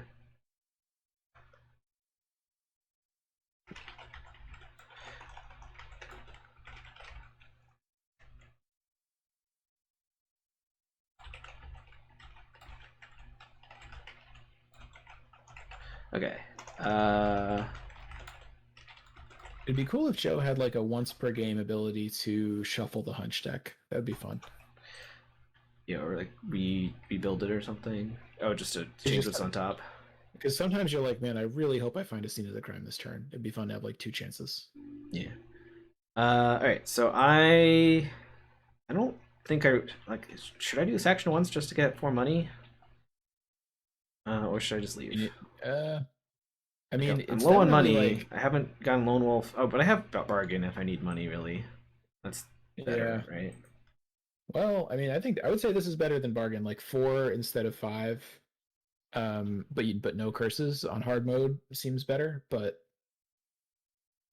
Yeah. I don't know. What's the odds? What's the odds? I just draw one token and it has to be not a spooky token, which there are currently 2 skulls, 4 tablets, 2 cultists, and a auto fail. Oh, the auto fail doesn't count. So it's only like a 8. It's an 8 out of 21 at failure on that. So like it's little less than 60% chance of success. I feel like that's not worth it. I think I'll do it later if I need money. Um, okay, so I think I'm gonna move twice. So I'm gonna go here. I guess I have to do this test when I move through here. So I'll just do that. Okay. And oh, I also have track shoes out, right? As well track shoes. Let's try to do track shoes. So I'm still here then. Okay, great. Track shoes succeeds. Uh, one time action to draw 3 cards. It's forgotten. Um, what? Oh. Hardly qualifies as a town. All right. There's only 2 clues here and no victory. Oh, but this is the one that's connected to the isolated road. So I guess let's flip these locations. Yeah. Even though I don't know if we'll actually go back there, but I guess it's a I mean, wilderness. we probably do because we probably want to cover as many of these as possible with Yeah. resources. So So I guess should I just is it an action to do that thing? Yeah. So I guess why don't second action I do that and put a resource thingy on here, and then I might do the card draw. I will have to discard one thing, but yeah, I think I'm gonna do the card draw thing, and because I can get something that helps me with clues potentially. So I will draw 3 cards. Nice. Okay. Oh man, lots of good stuff. Definitely bargaining might happen next turn. All right. Enemy phase. So this guy could move to either of us, but I think we want him to move to you. yeah, Because moving's great. he'll take a damage, and then hopefully you can deal with him. Or Maybe. at least scene of the crime off him. Yeah. Okay. And then upkeep. Um, and I'm gonna discard probably the amulet. Yeah. All right. Okay, and then 4 out of 6 doom. Um, Oh man, that's in here. Oh, actually, that'd be kind of great for me to draw right now because I could get rid of the empty yeah, melt me. it's not terrible. All right, so I'm at 5 versus 4. Um, don't really have anything I want to commit. So I might just. But what do I have? Like, I mean, I can trash the almost empty flashlight or something. Uh, Unfortunately, I can't trash Moonstone because I don't have enough money to replay it. Okay, well, let's test, see what happens, I guess. That's -2. I don't think there's a reason to redraw that, so I will just discard flashlight, I think. Okay. Alright. Ooh. Oops, that automatically grabs you. Okay. That's pretty annoying. Yeah, not a lot we can really do about it. So, oh, what do you know? Um, What'd you so get? I guess it just stays there. It's Uh, the yeah, you've looked at it. It is a weakness, so you don't do the other stuff. So we know it's there. I don't know if we can do anything about it. quick shuffle the deck somehow. I mean, you're Well, gonna draw it let's see what the eventually, answer is. but yeah. Okay. Okay. So, okay. I wish B Cup wasn't dead, basically, because I would love to double ping this guy. Um, I mean, so I guess what I'm basically gonna do is it would be so good if I could kill this guy, get 2 clues, put a resource on this place, and then Pathfinder out. I'm not sure if I can do that, but I might be able to. yeah. Have you? So you need those 2 clues to put the thing on. Okay. So Um. first, well, there's no. So I guess I guess the Paradigm Effacer does have a damage on it, but I feel like we're just never gonna kill that. So I have a report from the Rules Council. At least what Oh people yeah. said. That it says that you need a first part of the effect has to do something for you to do the trigger event. Ooh. So there has to be at least one Well, enemy with 1 damage. that's Uh, stupid. All right. Well, I mean that's fine because I think we don't care about the Paradigm Effacer, so I think I just use that as like a free heal. yeah, that seems fine to Okay. me. Okay. Okay. So yeah, I'm gonna try to do this. So I'm gonna punch, get a clue, and ping the paracausal entity, or yeah, ping it with Alice. Then I'm going to stab the paracausal entity with my sword. So I'm at 6 versus 3. And I think I don't commit anything. Okay. Do I, or do I commit something? She'll be at what, 6 versus 3? I mean, how badly do you need to definitely pass? So the thing is, if I pass this, then I can basically like finish this whole location this turn and leave, which seems like it would be good, right? It does seem pretty good. What do you have to So commit let's though? the Take initiative. TTI. Yeah. This is my first action. So let's commit a TTI, Okay. and let's also use the anti-prism to put a doom on it. Okay.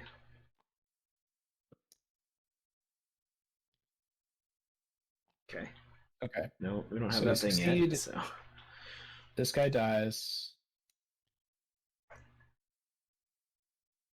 Click 2. Okay, so actually, I investigate and I commit inquiring minds. So that's 8 versus 4. Do I play the magnifying glass or do I commit the magnifying glass? I think I commit it because I'm honestly probably not going to investigate again this game. yeah, I mean, there's one more location that might have victory on it, right? Well, we do But we, we we do don't. need more clues to keep putting resources on stuff. I mean, I can I'm probably gonna get the hope rest of to the play us into the clues. crime at some point. Okay, yeah, that's what I'm hoping. So I'm gonna commit the magnifying glass. Like I have shed a light that Okay, I'm hoping to pop off here, although I have to set up a little bit to do it. Man, no crack the cases yet this game. They're both in the bottom 7 cards. Yeah, but we All know. right, so I got the But last clue. did you manage to shuffle your deck, or is this overzealous on top still? Pretty sure it's still overzealous. Yeah, okay. So great. All right, so I play. I spend these to put a resource on it. Okay. Got it. And then I Pathfinder. I guess that just means I'm gonna have to do this thing, but that's fine. Actually, I really don't want to. I guess I just do it with the deduction. All right, that is the end of my turn. Okay. Are we really opposed to putting the curses in the bag, or do we not? Or is it one curse or two curses? Two curses. Because I would definitely use the money to get set up really quick. You could just hit the mine again. Like you draw 2 tokens if neither of them is a. Oh no, you're not the mine. I have to run over there. Yeah. Okay, so you probably don't want to do that. I don't know. I mean, I think the curses are likely to affect us, but if the money is worth it, if the bank is worth the risk, then the action is the juice. As a great man. It's effectively 2 actions to go back to the mine at this point because I can trap shoes through the middle. Definitely don't go back to the mine. Okay, then I'm gonna do it. So two. Guess I haven't actually used the new curse thing yet. Did I add any?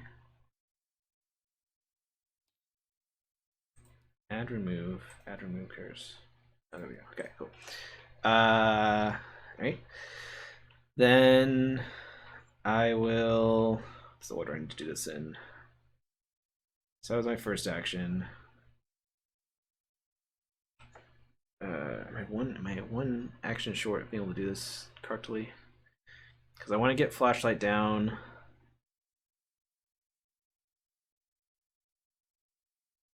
Before I play emergency cash. But I also want to get Leo down. But I need one more money. Oh, it's so close. Do I need Leo out this turn then? I guess is the question. Because I could just flashlight gumshoe. Okay, no. So I will play flashlight. I mean, remember getting Leo out and clicking for a money is usually worth it. Also, did you use the thing yet? Oh, you did. I did. I used it earlier on something. Yeah, because if I get Leo out and this click for money with his action, that means I don't gain his action this turn, but I have in the future. Yeah, you're right. So I should do that. All right. Yeah, so it's like you're basically playing Leo for 5 versus playing it next turn. Yeah. All right. So I click for money, then I play Leo. Oh, but now I don't have enough action. Now I don't have enough money to play flashlight, which is what I want to do in that order. Yeah, no, I'm gonna do what I originally want to do. So I'm gonna play. Oh no, sorry, I had 7 money. So I play Leo. Yeah, sorry, no, I'm fine then. So I play Leo, then I gain a money, and then I play Flashlight as my 4th action. Okay, so next turn I can get some clues and do some stuff, but now I'm set up with 4 actions and such. So, all right, enemy phase. This guy moves here. Yep. Upkeep. Right. No, it's overzealous. All right. All right. And, Okay. doesn't do too much except it makes the skull worse, I guess. Pattern inversion. Oof. An outsider. Okay, so that's probably the paradigm guy. Loses a loot for tell. Okay, so it gets really big and scary and nasty.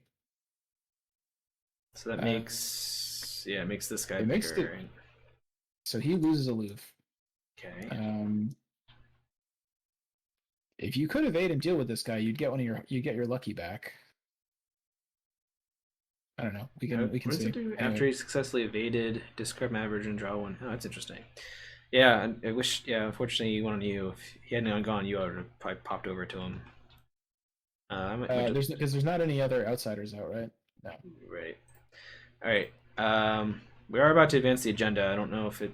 I guess there's something that implies we have to do it before we advance the act. So, all right. Doom happens. We're at 5 Doom. I drew Snow Slide. Oh man, this is terrible. Okay, so I definitely should not have put damage on Alice. Man, return of direct damage to assets. This is all assets, not Yeah, just allies. That's pretty rough. really bad. I mean, it's mostly just allies that have them, but yeah, Yeah. that's pretty awful. But I think I just test it. And if On I the other hand, draw, imagine if you didn't have allies, or if you had like Jessica or whatever, this would be like a free encounter card. yeah, yeah, that's how it goes. All right, so I will test and I pass. Okay. Centered space. So there is a hex on your Okay. location. So that would be 2 damage if I fail, which I probably will.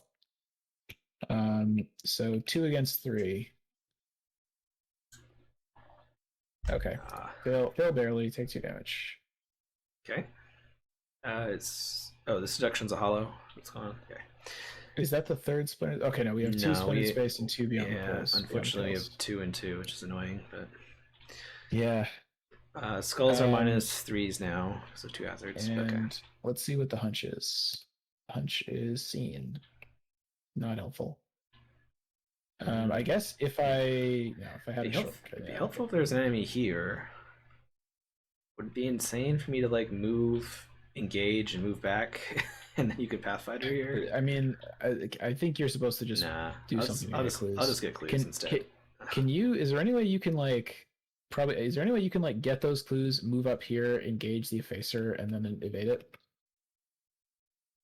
Because the thing is that like sort of kills it because we wouldn't the matter inversion would go away, so we just wouldn't have to. I mean, you know what? I mean, I can also just hit it, I guess. But I'm gonna have to hit it twice. So I'm gonna have to use up the rest of my sword. Yeah, I think I'm like 1 action short being able to do that because I need a money before I can get the clues. Oh yeah. So I need to money, get clues, move, engage. Like next turn, Okay. I could poof it with a exploit weakness or something, but that doesn't really help I mean now. So that's all right. It just means I probably spend my whole turn to kill this and then play the detective guns, which is okay.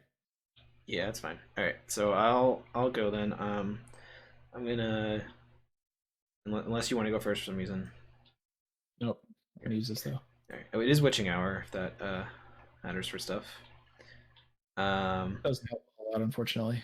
The cracking ice are hazards that are in play, so they affect the hazards in play for Skull Midnight. Okay, so I play cash. I'm gonna gain I think, 2 money and 2 flashlight charges. Then I'm going to do Shadow Light nonsense here, so I'll use those 2 flashlight charges. I'll use 2 money, and I'll get these clues, Do you need that extra money? Because I might have put an extra flashlight charge on there if I were you. I was thinking I wanted to have one extra money. Yeah, you're right. I don't think I need I it mean, right it's up to you, but like flashlight, you seem to go through a lot of flashlight now. charges. Yeah, You run out no, of batteries. yeah. All right, and I'll grab one clue from over there. All right, then I will spend 2 clues to do the thingy. Oh no, we did that already here. Nice. So no, Oh, I'll cool. move first and then do it here. Nice. Um, So there's only 2 wilderness locations left that we haven't done it on yet. No, actually one. just one, I think. So like we could advance before we put it on there if we don't want to spend the time to go over there. Like maybe we consider that. Yeah, could be. Uh, so sorry, what did I do? I played cash. I investigated. I moved, and I put a thingy down. So It's I'm also all done. yeah, okay. Man, it's a big encounter deck. I was about to check like, oh, how many cards are left? Because we're probably about to hit the third cracking ice, but there's still like 21 cards. Yeah, there was like 40. Some of them got taken out, but still Yeah, still a lot. right. All right, you're up. Okay. This is actually gonna be tough. um, okay. So click one, attack with sword. See, I'm only at 7 against 4 here.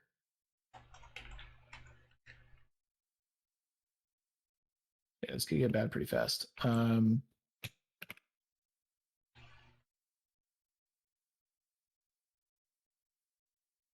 It's not worth it to commit the Colt because I really want to play the Colt after this. What are you at? You're at 7 versus 4 Yeah, or 6 versus 3. I mean, you're 3 7 above. That against 4. oh, I mean it's just the cultists, which you have like a 1 in 7 chance of failing each attack if you're at Is 4 one. above. No, I'm at 3 above, right? Because he's boosted by 1 because of the inversion. Oh, okay, yeah. All right, so then And he has retaliate. okay, so then it's yeah, there's 2 -4s in there, so it's you have a 16 out of 21 to success. There's five tokens you fail on. All right. All right. Takes 2 damage. And then I go again with a regular sword. So I'm only up by 2 for this one. And yet, what other choice do I have? I None except to sacrifice a if beat cop, which feels if very bad. if you wanted to let him hit you, you could drag him into here to make him take a damage. Oh, If you're that's actually not the worst plan. if you're okay with Um, AOO, you know what? I kind of like that option actually. Just because the thing is if I miss, which is like almost a 50% chance he hits me anyway, and then what else do I do? hmm. Yeah, you know what? Let's fucking do it. So so click 2, I'll move and I'll get AO'd. Okay, so he'll go away because he'll take a Yeah. damage as soon as he'll take a damage as once you move in there. So Yeah. And then I'll flip the blossom to heal 1 and 1. well, there's no. And Oh, yeah, that's fine. yeah. Um Oh wait, I mean you it do. ended Sorry, up you do have to do the force. Oh, no, yeah, that's when you I reveal it. Never mind. no, it's when you vote. Yeah. It ended up canceling itself out because the previous damage that the outsider took from moving in here is I used it to flip the blossom the other way, and then I flipped it back and he AO'd me. So it all all works out. what a dumb game. I have 1 action left. I will play the guns,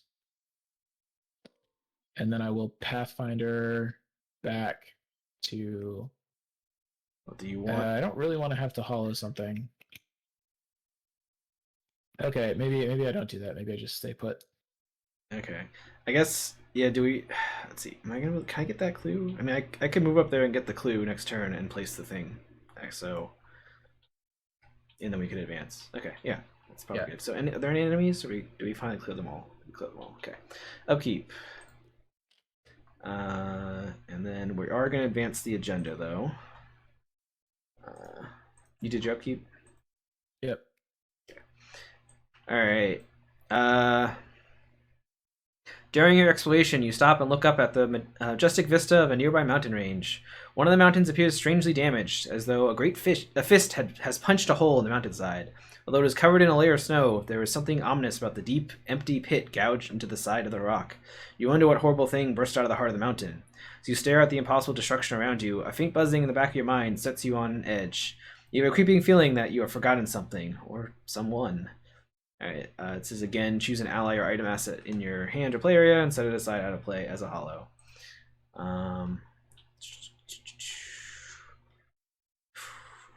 I just pick the Leo from my hand? Or do I trash track shoes? See, what's the odds that I get that thing that makes it trash? How's that card work?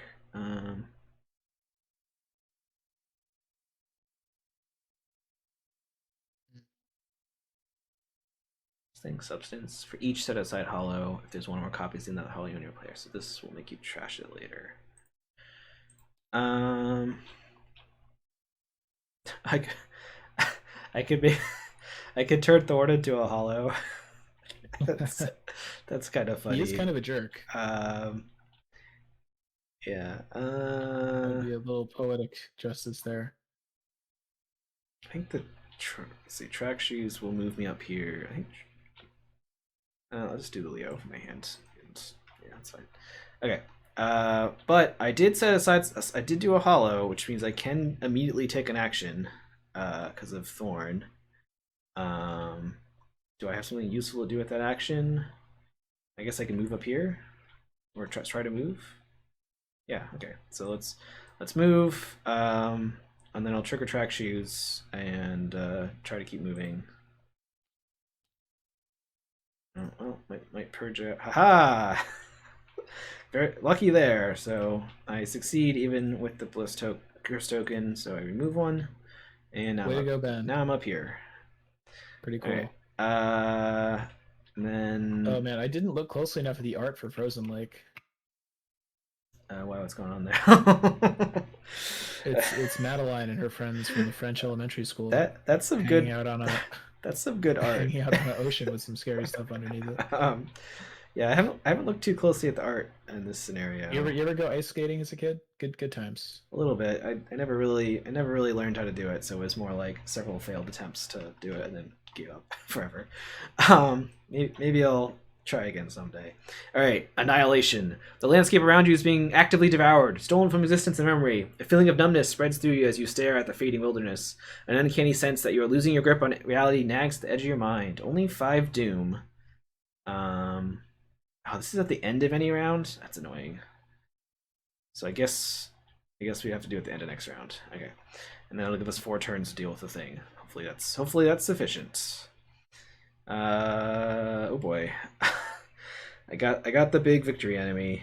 Wow. Okay. When it enters play, each investigator chooses a non-weakness card they control in their hand, so something has to turn into a hollow. Man, we're losing a lot of cards here.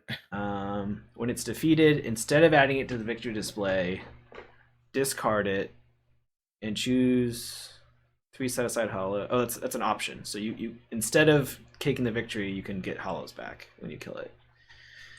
Yeah. Okay. But this is on me.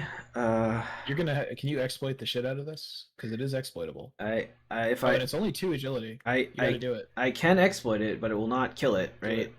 So we don't get the victory. Okay. Yeah. What if we just house rule that it doesn't work that way? Because that's so fucked up. Yeah, it is. That is sad.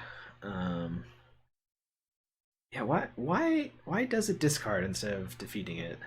It's honestly. I mean, like it takes a lot to get this online. you never it certainly does. The thing, you never really have confidence that that was like an intentional thing, like, oh, we shouldn't let stuff like this get victory enemies, because they already have elite for that. This could just easily be like an oversight. Maybe. I mean, Waylay works. Do I have Waylay in my deck still? I already forgot. Yeah. I mean, I guess because the thing is, like, okay, there's nothing else to fight right now, but there's about to be, right? Like, if I fight this guy, it'll use up half of my gun. Plus, I gotta deal that last damage somehow. Plus, it has like 4 fight. I have a Waylay in my deck still. Probably not. Probably doesn't matter. So I mean, I might be able to just draw it out. So this is a bad place to hang out. If I okay, well, so if I kill this, like, do you think odds are okay that you can like find your cache and reload my Melteroni? Maybe. Yeah, if I spend some actions to draw cards, yeah. Which I'll probably do. Oh, actually, I also have resourceful. Well, So I I don't mean, know. really, the main thing is I think you're gonna have to evade the big guy anyway because I'm, it doesn't because I'm not gonna get there this turn to kill it. yeah, I mean, I'm gonna evade him regardless. I'll. Okay. Oh, I have to pick something to. Should I banish? No, I'll banish resourceful. I don't need that anymore. Yeah. Uh, I already did it. okay. So Um, you have to so draw that a was your counter card though. counterplay, right? Yeah. Yeah. Okay. All right. Well, I'm leaving anyway, so this is fine. Yeah, that one's fine. Okay. So, and let's see what our hunch is. Probably useless. Okay, great. How am I so broke I can't do this? Okay. I'm gonna click for money, play the unsolved case, move here, Pathfinder, and my turn in Fairbanks is my plan. Sure, do it. All right. Click for money, play unsolved case. Oh no, I don't have any clues to whatever. Okay. Move Pathfinder. Okay. I'm gonna try. I'm gonna evade this. Should I just spend a flashlight charge so I succeed? I'm at a 6 versus 2, so now I'll just try. I'll just test it. Because I can redraw if I need to. All right, skulls -3. All right, so I do evade this. And I think we do want to advance at the end of this round, right? Because we're running out of time, so I should definitely get the clue and drop a thing. Yeah. All right, so I have to do 2 flashlight charges to succeed at that. Yeah, so I don't have a. Let's see. 1 second. Let me think for a second. I'm going to draw a card anyway on my turn, I think. So I will draw a card first. It's not a waylay. It is a makeshift trap. I don't know if that helps right now too much. What are all these stupid upgrades I got on this trap? I can make it last longer. I can play it fast, and it only triggers when it's enemies. So I'm gonna get the next plan was to get poisonous on it so that it passively can deal enemy. Like if I have to evade tank something, it can like passively damage them or something. And then maybe I get the turn it into dynamite thing for fun, but we'll see. All right, so I will try to get the clue. So I'll spend 2 flashlight charges. What should I play a gumption? No, I'll keep the gumption. Dump it up, burn it down, and down. Wow. Okay. Oh no. It's Wendy time. Guess. Let's see. Is the trap useful for fighting the boss when it comes out? I think maybe not. Making the boss one fight lower is usually pretty helpful to me. Because the other option is I discard a gumption, maybe gumption, I guess, because I have a couple flashlight charges. Yeah, probably gumption. Okay. So we draw. All right, that succeeds because I was at. I already forgot what I was doing. Just testing against 0, so I just had to not auto fail. Yeah. That's right. Okay. All right, and then I spend the clues and put a thingy on here. So now at the end of the round, we will advance this because we have covered the board in tracking tokens, whatever that does. Hopefully that's good. All right. We both did our turns, so enemy phase. Nothing happens, right? Yeah. Okay. Upkeep. Okay, re-engages me. No, there's the winging it. I was hoping to draw. And I would really, man, I would have loved to have played this thing down here to draw 3 cards. Like I would love to cycle my deck just to get back my like overpowers. And yeah, stuff. I mean, if you have time, you could have gone down there, right? It's a limit once per game per investigator. Like you could have gone there instead of here, but okay. It's not. I guess it's not too late to change that. I guess because you weren't going to interact with me anyway. Like, do you need me to kill the big guy as soon as possible? Is the question because we're about to have 2 big guys, right? Oh yeah. No, you probably should come kill it. Yeah. Okay. Because I mean, the other big guy, the other big guy, I'm assuming is elite, so I'm hoping I can exploit him a couple times. So. That would be good because the thing is like it's getting a little worrying because it's going to be like I basically am going to be at like a 6 combat to fight things, which is probably not high enough. Okay, well, I mean, I have the trap, so if we happen to have to fight them both here, that's good. But But that would be great. if we draw spooky symbols up here, you have to discard a card from hand That's or take a horror. That's kind of okay. that is pretty bad. Well, maybe I mean we also it's also bad to be at a wilderness because the ices could crack anytime. So maybe we want to do the fighting in Fairbanks. Like I don't know if that's worth you dragging the big guy down there, but we could think about it. Okay, well let's advance and see what's going on with that because there are still 2 more acts, which uh, we only have 4 turns. I forgot there was 4 acts. Yep. After making what preparations you can, you wait around a campfire. Your very presence in this territory makes you a prime lure for whatever awful predator stalks these woods. Soon enough, you hear a twig snap and see a multitude of glowing eyes watch you from the trees. All right, spawn the Void Chimera, true form. Oh, so now all tablets are like failures, right? um, in the shadows and resolve its concealed keyword, distributing each of those concealed mini cards as evenly as possible among each wilderness location in play. For each location with a scouting report on it, you may look at the revealed side of the mini card just placed at that location. Okay, so he has concealed 4, and I think he has special decoys. No? I'm unclear. Let's see. After you expose one of the Chimera's decoys, find the set-aside version of Void Chimera matching the subtitle and spawning at your location. Okay, so yeah, I think I'm using these specific decoys, unless misunderstanding that. Masks is confirming that's what I'm supposed to do. Okay. All right, group these up. I mean, are each one of those decoys worth a victory or something? Yeah, we don't have to that. All right, so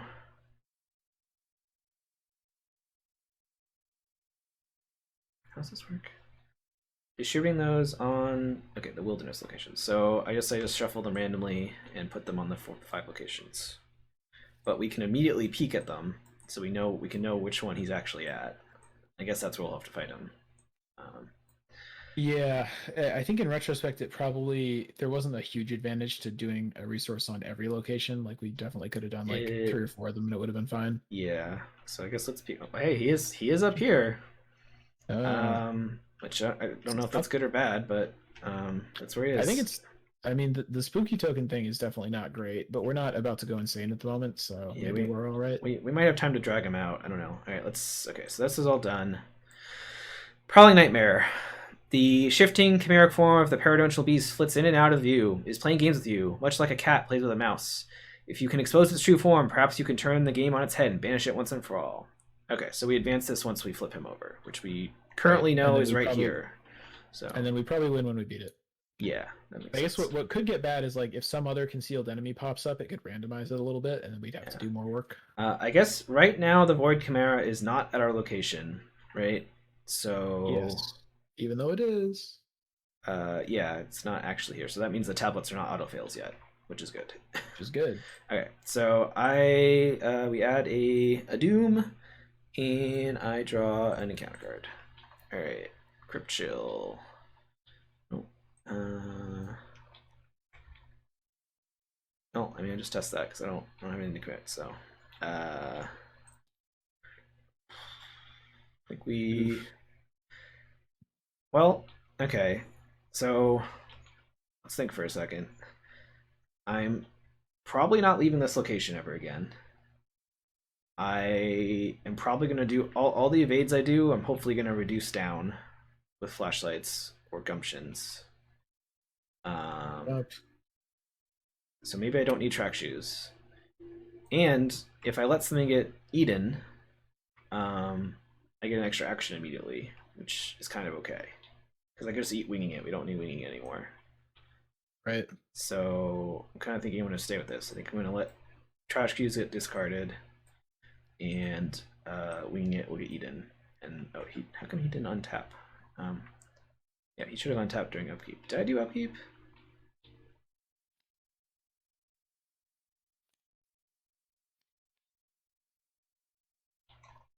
One second. Test a button. Okay, I guess I did. I guess I did do upkeep. Yeah. Okay. Because I was at 1 money before. He just didn't untap for some reason. Okay. Yeah, so disc is discarded. Winging goes over there. I then can tap him to do an action immediately. I guess I will try to evade this. Is that that's good, right? Uh, yeah. Well, I mean, it's definitely going to prevent you from getting hit a bunch by accident when I miss. Great. All right, then I'll just do that. And I think I don't. It's pretty easy. It's pretty easy to evade, right? Yeah. Should I drop the trap to make evading and fighting easier? Like, we're definitely fighting this turn, right? Yeah. How long does the trap last? It'll last 3 rounds. So That is probably enough. yeah, let's do that. So let's drop the trap. Cost me 1, and has 3 thingies on it, and I dropped it during Mythos phase during this evade test that I have created. Um, Right. and now his evade's a 1, so I'm at 5 versus 1. I'm just gonna test that, see how it goes. All right, that's a success, right? Yeah. So he's evaded. Or Nice. this, I don't know if this has a gender. It's a horrible portal thing. So probably Very, doesn't. very, very good. Probably Yeah. doesn't. All right, encounter a card for you. Ugh. Ah, That sucks. I got a lot of hollows, so I'll just make a big pile of these. I mean the only thing that cared about the number of hollows so far was that one enemy that we got rid of. The thing is, I really don't want to spend a charge on this. Oh, Well, I also drew a skull, so I have to. I'll take a horror. I guess if our plan for the big guy at the end is that if our plan for the big guy at the end is that like you're gonna exploit him twice and then like because the thing is I'm probably only gonna have like one bullet left for him, but if you find a cache that fixes it or I mean, he has 8 health. Like we can see him. He's over here. okay. Uh, I mean Unfortunately, if you can I'm 1 charge short of exploiting him twice, but I have gumption and another emergency cache that I could draw. yeah, Um, I think we're if you can exploit him twice, I feel pretty good about dealing with him.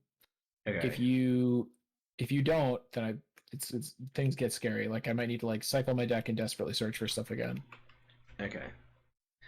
Yeah, I guess the trap Um, doesn't help as much then with because this trap these are both even numbers, so the trap doesn't really help as much with exploiting, yeah, but but it'll help anyway, with yeah, fighting. my plan is basically to like kill this guy, move up there, you attack the evaded guy twice, which will not quite kill him, but then finish him off next turn or something. And we want you to kill him before we reveal the thing. I think, right? Because the thing makes the tablets all bad. Yeah, yep, So that I is get. Are true. you going to be able to kill him without doing an attack? Because otherwise, no. I'll just set up. We'll set up to fight the guy next turn. Oh, Okay. actually, okay. Can you? I guess it's too late. You couldn't have exploited the guy that you evaded, could you? I mean, I could have, Oh, but because then we that don't yeah get the that would victory. that would just Yeah. yeah that would just prove him. Okay, Yeah. okay. Um, Okay. So it's our turn.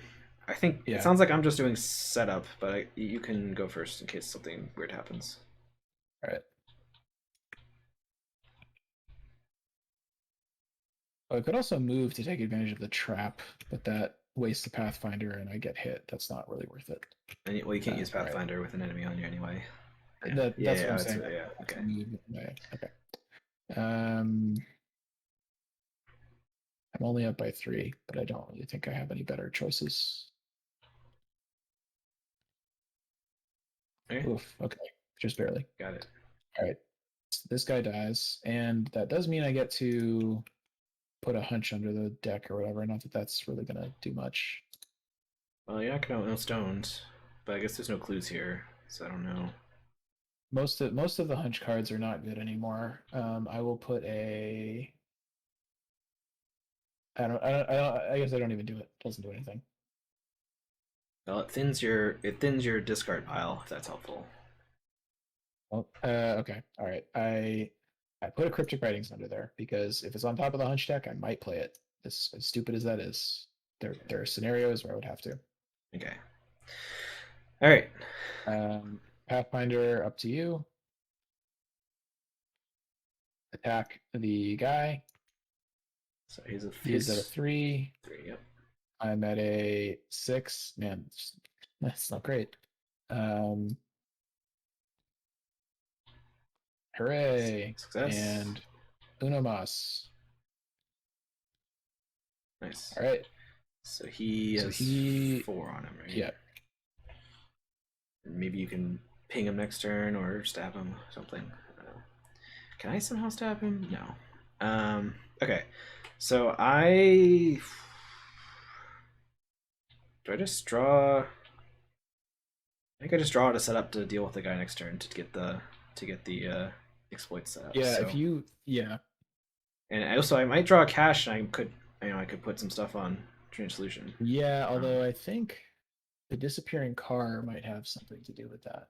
Oh, it might make that sad. Oh man, actually, I didn't realize how bad the disappearing car is. I thought it was you just lose your cards, but it's actually you lose your cards and you take a damage and a horror for each one. For each one that So that's like for each one that matches. Yeah, I guess for me there would only be 2 of those, but Yeah. yeah, actually I should try to get rid of this deduction if I possibly can. Oh. I don't know. I don't know how you could do that. Yeah, if you what I'm saying is if you find a cache, it would be better if you could wait until next turn to play it if possible. Okay. Yeah, we can think about that. Right. Don't need. Look what I found. Useless. Dex useless. Min alone expected. And There it is. Man, so still haven't drawn any good cards. All right, I got a gumption. That's Found some gump. That's something. I don't have quite enough. It's gump time. I don't have quite enough money to double exploit weakness yet, but next turn it's I could. Dia de los Gump here in Alaska, folks. Okay. All right. That was my turn. So upkeep or enemy phase. Is there anything enemies do? Does this do anything? No. All right. Do we want this to re-engage me, or are you gonna ping it somehow? So I think it would be. I would prefer for it to go on you. Okay. Because I can always, I can always evade it if I need to. Oh, I got another trap.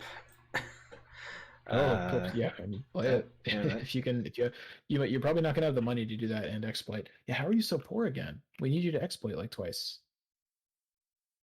I should have robbed the mine. Yeah, we'll see what's going on. Okay, so Doom happens and counter card. Yeah, I never got pickpocketing or lone wolf this game, so yeah. I think I don't care about this ever because we're hopefully not dealing with mini cards, but we'll see. All right, you're up. I think we've cleared all of the. I think there's no more concealed enemies actually that can draw. Yeah, okay. They're all out of play. So. Well, didn't I go before you? What? Oh, sorry, encounter cards. We're in encounter cards. Yeah. Yeah. I do this. I don't care about. It doesn't do anything. Oh, it's time. Oh man, and we are both on a wilderness, aren't we? Yeah. All right. Ugh. So wish this had happened last turn. Yeah, when the cracking ice is then if there's 3 or more copies, discard them all. Each investigator tests will 4. Okay, so agility 4. A bunch of stuff happens. I'm like at full health almost, so I don't think I'm gonna commit anything. I'll commit the dex because I'm not gonna use that for anything else. You could save it for Dan if you really don't care. Just saying. I mean, you don't have to. Well, I'm gonna commit TTI, so I'm gonna be at 5. But like, I mean, I guess I would use it to draw another card. So it's honestly I can put horror on Beat Cop and Alice, so like it's kind of fine. Yeah, I don't think I care actually. Okay, then I'll commit this, so I'm at a 7, so I have a chance at passing. Oh, I didn't even need it. If that makes you feel better. Nice. Oh, and I drew my weakness, so whatever. Wow. All right. This is this is 3 money cards and a gumption. Okay. Wait, a gumption? You just drew the gumption. Oh no, it's not the gumption. So what is that card? Yeah. So I think I'm actually just not going to commit anything because. Oh, waylay. I think it's waylay. Because I think I really don't care if I fail by 4. I think is the thing. Okay. Because I'll put horror on Alice and Beat Cop, and then I'll take 2 horror to the face, and that's fine. Okay. Okay. So I fail by 4, and I do exactly what I just said I would do. So these all go on the. These all get discarded. Okay, but now the skulls are only a 1, so that's something, I guess. True. Okay. And our hunch for this turn is no stone. That is it's very bad. Yeah. So yeah, what's our plan here with this guy? So okay, so I can try to just punch that guy because like I don't want to use a bullet, right? If you play the other trap, can you play the trap on your turn or I oh, you can believe use it whenever. it has fast It's not play it's during not an asset. it's play during any lightning bolt window is what simple gives it. So yeah. Oh, does it actually have it on the Might, might, card? Oh no, it doesn't. Okay. might as well play it now, right? Uh, yeah, if you're gonna benefit from it. I don't know if we're fighting the I guy know. this turn, but I think we'll fight him next turn at the latest. So So I will if I punch so here's the thing. If I just punch the guy like I'm up by 3, so like whatever. It's reasonably okay odds. Another thing I could do is I could like heal him for 1 and heal myself for 1 and then shoot him, but I don't think that's worth it. What I think would be really cool is if to do the chimera, you just exploit it twice and I hit it once and then it's dead. Like can we make that happen maybe? yeah, I don't. Can we do that this turn? Because I don't have enough money to exploit it twice this turn. Why don't we set up to do that Well, next I turn? think yeah, that's what I'm thinking. Like I Okay. think we set up to do the next turn, which means this turn I maybe like play the Hallowed Mirror and then um I think I maybe play the Hallowed Mirror and then heal Beat Cop and then I have like Beat Cop pings. Actually, if I'm gonna do You, that, I should just do that yeah, to kill. yeah. Okay, that's probably better, right? Yeah. So I'm gonna play the Hallowed Mirror. That also will I Uh, guess that will prevent me cycling my deck, but that's sort of okay. that's kind of fine, right? That's sort of fine. Yeah. So I play this, heal Beat Cop for 2, draw a card, use Beat Cop to ping the guy. Hooray. So I do have an action left. I can also, I guess, while I have more than 1 card in my deck, I guess I should use this.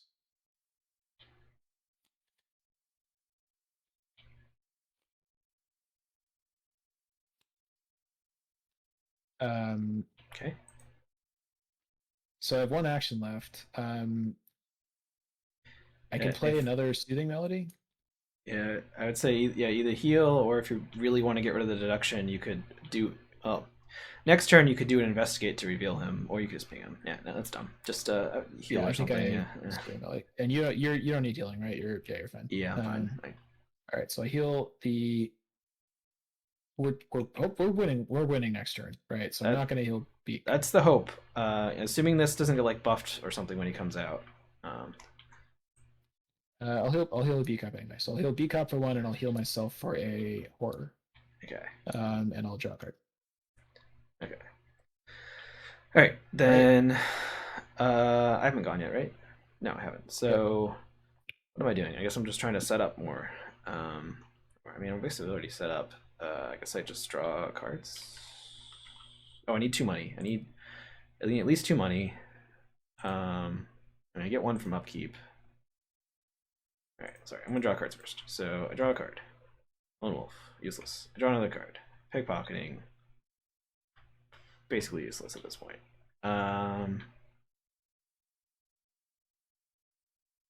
What are the last couple cards in my deck? One's a track shoes, one's a waylay, one's an emergency cash.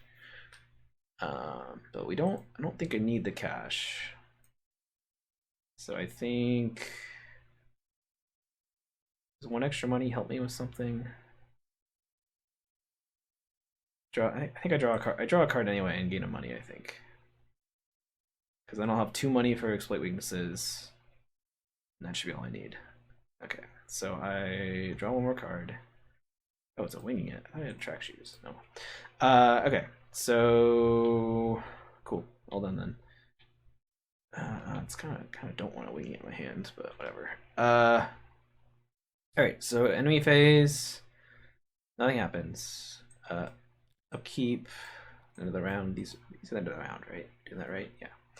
And then the round those tick down. Oh, a Upkeep. motivational speech. There's the cash if I need it. And then Doom happens. 3 out of 5 Doom. And oops, drew 2 cards by accident. Don't know which of these cards I drew first. So I'm gonna shuffle them and draw one of them. Great. That was the good one for me to draw. Snow slide, so agility 3, and I don't care about the damage right now because they're both at full health, so I'll just test it. Is an extra action doesn't really help right now, right? So Yeah, I could use it to spawn the guy, like I could evade him or something. Um, that's sort of okay, right? Yeah. You think it's Yeah. is it massive?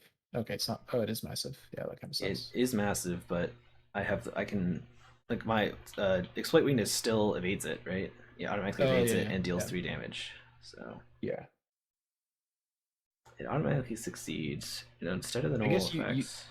Does yeah. exploit weakness not trigger pickpocketing? Because it automatically evades instead of automatically succeeding. It's Yeah, weird. that sounds right. Yeah, that's right. I don't know.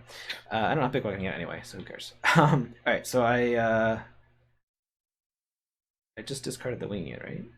Did I? Oh, sorry, I discarded winging it during upkeep, or maybe I forgot to do that. But I'll discard Lone Wolf to. No, I don't want to redraw, right? No, I want the action now. So I want Lone Wolf gets eaten. I still have the cultist, so I failed by. Doesn't matter. They both take a damage. Do I not take a damage from this? It's just the assets. Oh, you and each asset. Okay. Uh, okay. Now I immediately take an action. To try to get the concealed card. So it's still based on the shroud. I don't think it gets reduced by the traps or anything. Um, so do I gump it? I think I gump it. Commit the pickpocketing.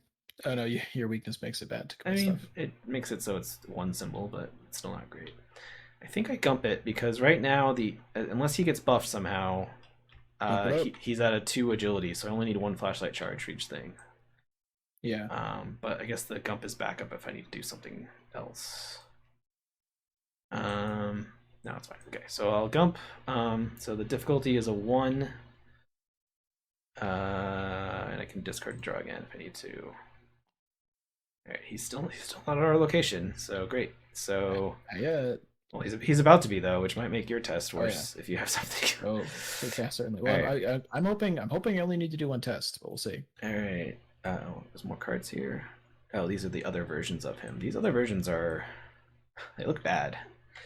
The So art is interesting. do they is it like combined into one art? Feaster Fellbeak. No, it's all the same. Just It's slightly different like colors. That different might just be the colors. scans. No, Yeah. that looks dramatically different coloring. Yeah. No, oh no, there's different textures on them too. Yeah, I think. yeah, Like you're there's right. fur on Yeah, one of they are them. different. Yeah. That's kind of fun. Very, Okay. very scary monster. Yeah, and its true form is like the true form art is not very good. I don't think. I can't tell what it is. So, whatever. All right, so it is out now, and then this is your encounter card. Scaring fog. Oh, great. That's great. Yeah. Really good. Good okay. for us. So we didn't know that was in the deck. Okay.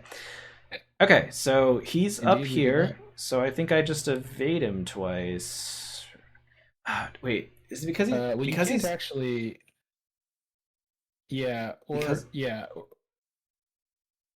because he's massive. Does that mess up that plan somehow? I mean, if you don't want to evade him twice, if you if you exploit him once and then cash me and then maybe exploit him again next turn, that also is probably okay. I can't evade him twice because once he's evaded, he's not engaged with us, and there's no way to engage him. Yeah, so that's fine. Just exploit him this turn and try to be able to exploit him again next turn. Then that's pretty good. Okay. Like maybe we don't kill him this turn, but we hopefully do next turn, and we might be able to do it this turn. Okay, so I spend a flashlight charge, so now he's been reduced down to 0. I use exploit weakness, and that deals 3 damage to him because he's elite. He's elite, right? Yeah. Okay. And then what do I do with my other 3 actions? Um, You could cash my Melteroni if you want, okay. and also stock up your flashlight just in case we get other stuff to evade. Okay. How much do you want on the Melteroni? 2? Like 2. 3? Yeah, I would like 2. Okay. I'll do the others on. I'll do the others on flashlight. Okay. Uh, I don't really have anything else to do other than like draw and do my deck, but that doesn't really seem helpful. Can I punch this somehow? No.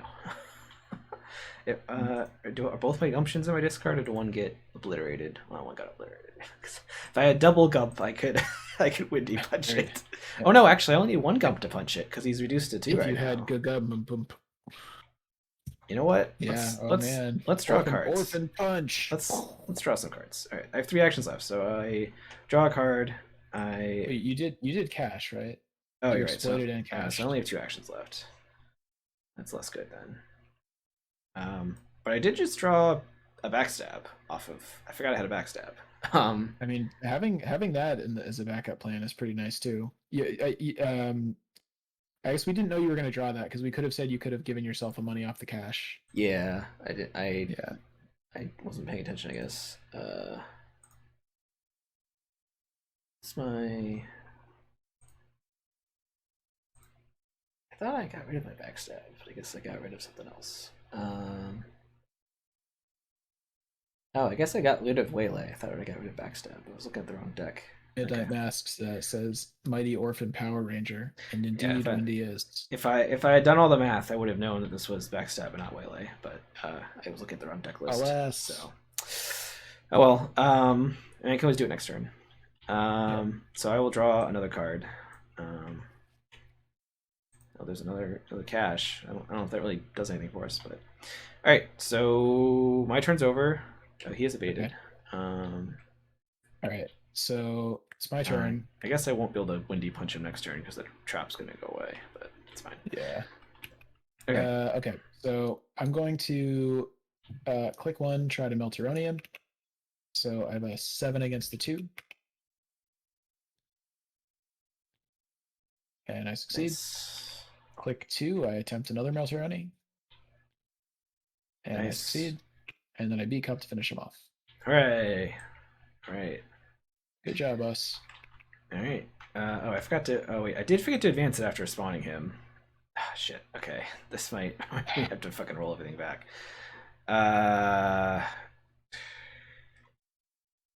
Okay. Put the outsider's lair into play and move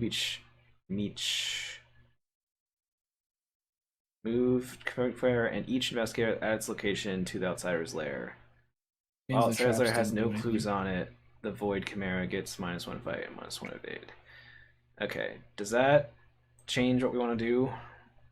It means the traps weren't in effect. Now, in retrospect, I think both of my attacks would have hit even with the traps. What?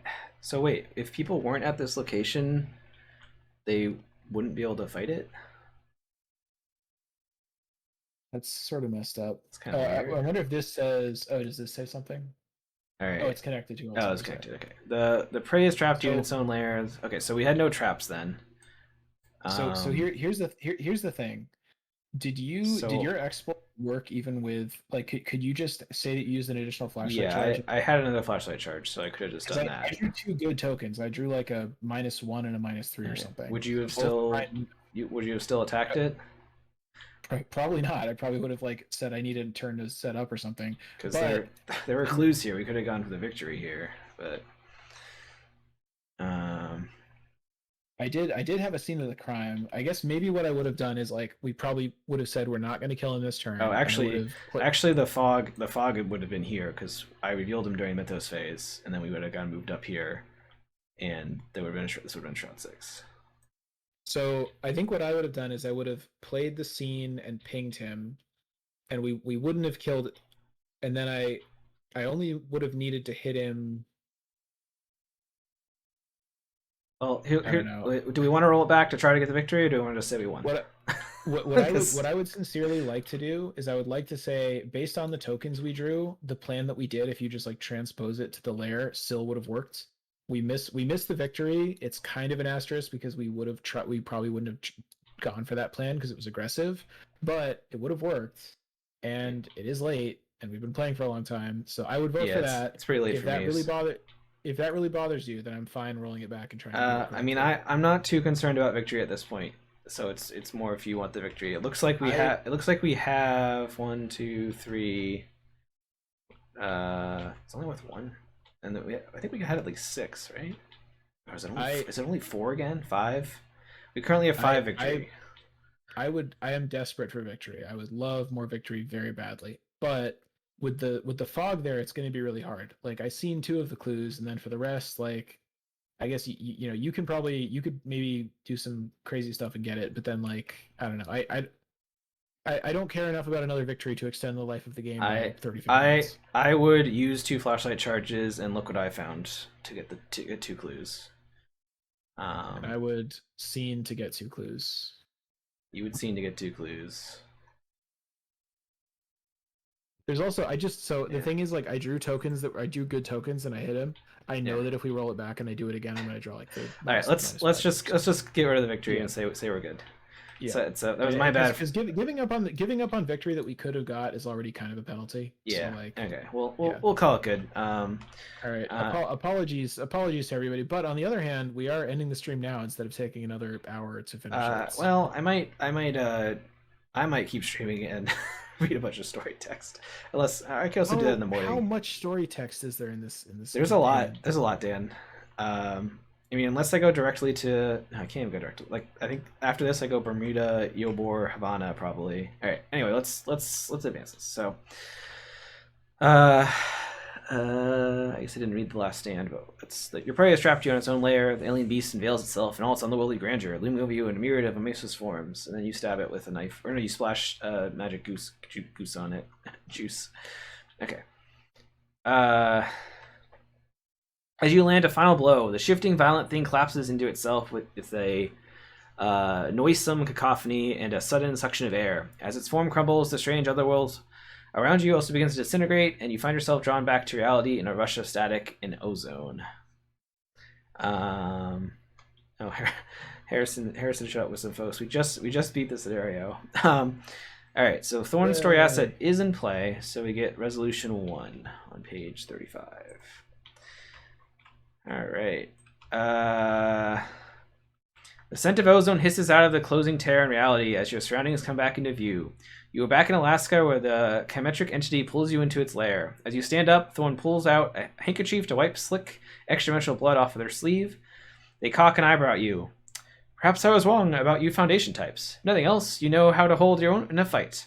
I thought I would recommend you to reconsider your stance on my fellow Coterie brethren and myself. I do not believe I am the only member of the Coterie who is willing to put aside petty differences in the face of such. You pause for a moment, and you sense Thorne's age and gravity. Such a momental crisis. With that, Thorne smiles and swiftly turns their head. Pleasure doing business with you, and rest assured, I will not forget our agreement. They pat the sable glass in their breast pocket and stride away into the wilderness. Okay, so Thorne is the bearer, which is okay, I guess.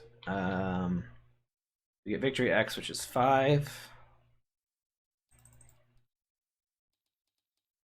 And 3 time. 3 time. That's a lot. That's a lot of time. Does that screw up your grand designs? It probably does. I was expecting like each one of these scenarios has given us like 1 or maybe 2 time. So I guess it's because we went into the otherworldly zone or something and time passed differently, maybe. Or we went and wandered around the wilderness for a while or whatever. Oh yeah, because that's true. Because this isn't like a city where all the places are close together. It's like Yeah. Anchorage and Fairbanks are like really far apart. I think. Yeah. This is our 5th scenario, Harrison. And yeah, now we're at 25. Yeah, I mean, I did a lot of world traveling, which maybe that was not worth it. So I guess, but I did just trigger 2,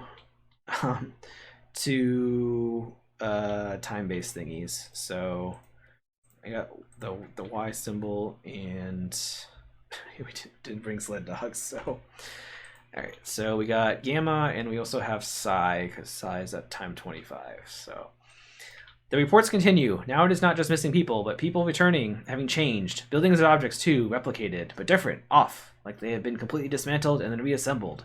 But why?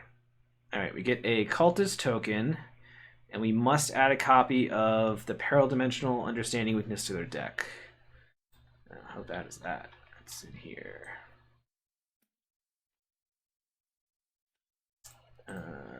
Paradimensional understanding.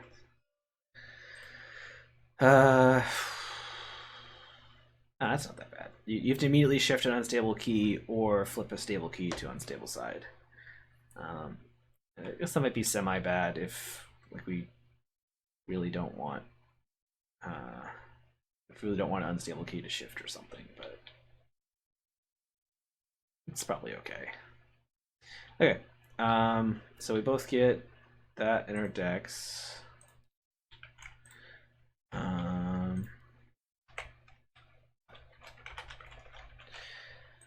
Okay. And we get another cultist token in the bag. Those have been awful in every scenario. Yeah, they've definitely been I think almost always the worst token. Yep. It's generally been a very high negative number, and something else awful happens. Yeah. All right. And now we got 3 of them. Yeah. Let's take the curse out and redo the other curse. Okay, so. All right, and then I have to do Psi. As you return to your hotel, the concierge waves you down and hands you a telegram. Picked up trail, hot on her heels. Stop. Stop. Meeting in Hong Kong may require aid. Stop. Parasol is key. Stop. This must be Flint. Perhaps you should travel to Hong Kong and learn more if you can spare the time. Okay, so we can now go to Hong Kong. But I don't know if we have time to go to Hong Kong unless we want to give up on one of the other scenarios, I guess. So Hong Kong is definitely pretty exciting. it does sound cool. I'll have to think. I'll think really hard about it for a minute. All right, and that's all that happened there. What's the number I have to put there? 50s. Okay, 50s. Okay, so that's it for that. So we have 10 time left. We've done 5 scenarios. I mean, I think we're hoping to get at least 2 more done before time runs out. As I think the Congress of the Keys happens when time runs out. Yeah. We have the ticket to teleport. But you already factored that in, I think, right? I factored it in if we needed to use it to get to the last scenario down here, or if we wanted to, if we unlocked something and we need to teleport. So we could teleport to Hong Kong and see what's going on over there. Or we could wait to do that until. Okay, let's look at the map. So there's a scenario in Havana. There's a scenario in Buenos Aires. The scenario in Havana is called it's 28I. It's called Dancing Mad. Ooh, I don't know if that doesn't really tell us anything. Yeah, one of Buenos Aires is called Sanguine Shadows. The art over here is kind of cool. And then, yeah, there's 2 other scenarios that we might be able to find. Somewhere. So, if we teleport to Hong Kong, I don't know where that's going to make us go, or if is there a scenario there? I guess 50s. I know it's not a scenario based on these names. I think I just saw a slight spoiler by looking at that. I guess if we go to Hong Kong, would we have time to come back if we wanted to? Let's assume Hong Kong takes us 1, and it sends us somewhere else.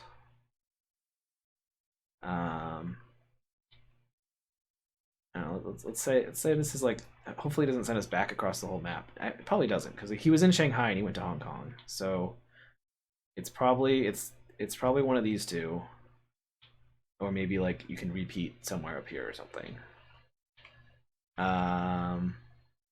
So maybe that takes us like 3 or 4 times. So maybe we go do that, and then How long would it take us to get back, though?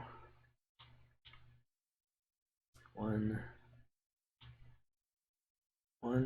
So we could go through Quinto and get back to Havana or to Buenos Aires. Let's see. So that would be 1, 2, 3, 4. So if we have 5 time after we do whatever's over there, which maybe we do, then we probably have time to do one more scenario.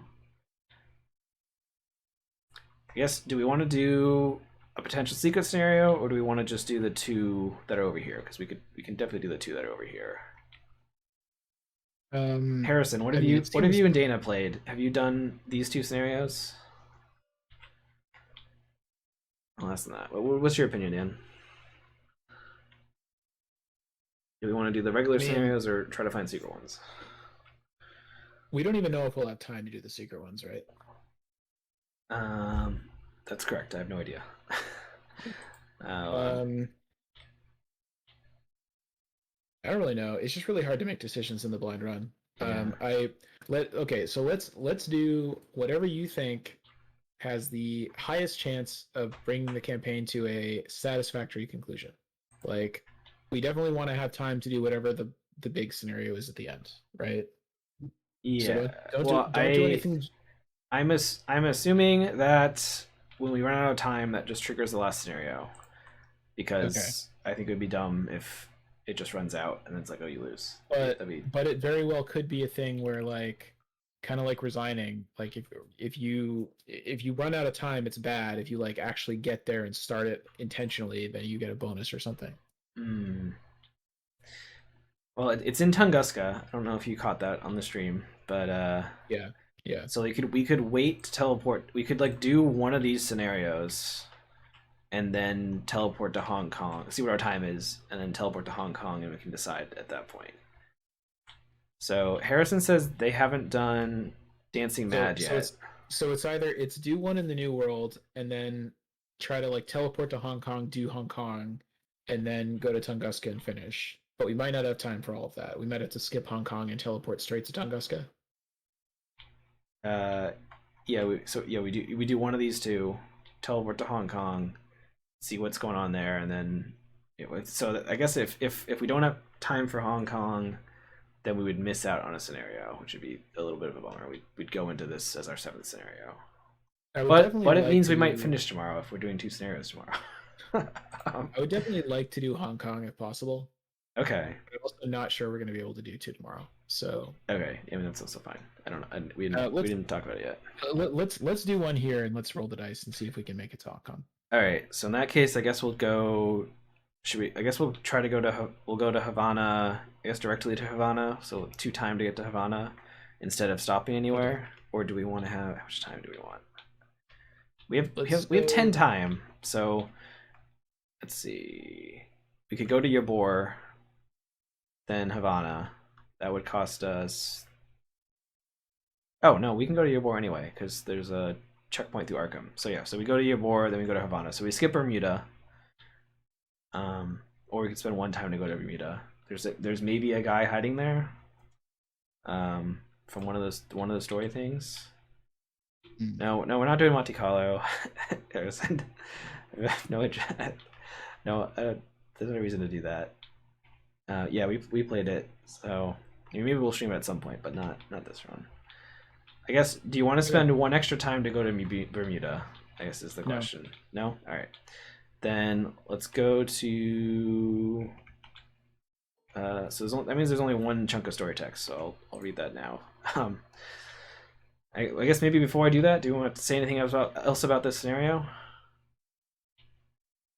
I think I mostly liked it. I think this was maybe one of the better ones that we've done in this campaign. Maybe it felt a lot less tight, although I don't know if that was luck or if we were doing well.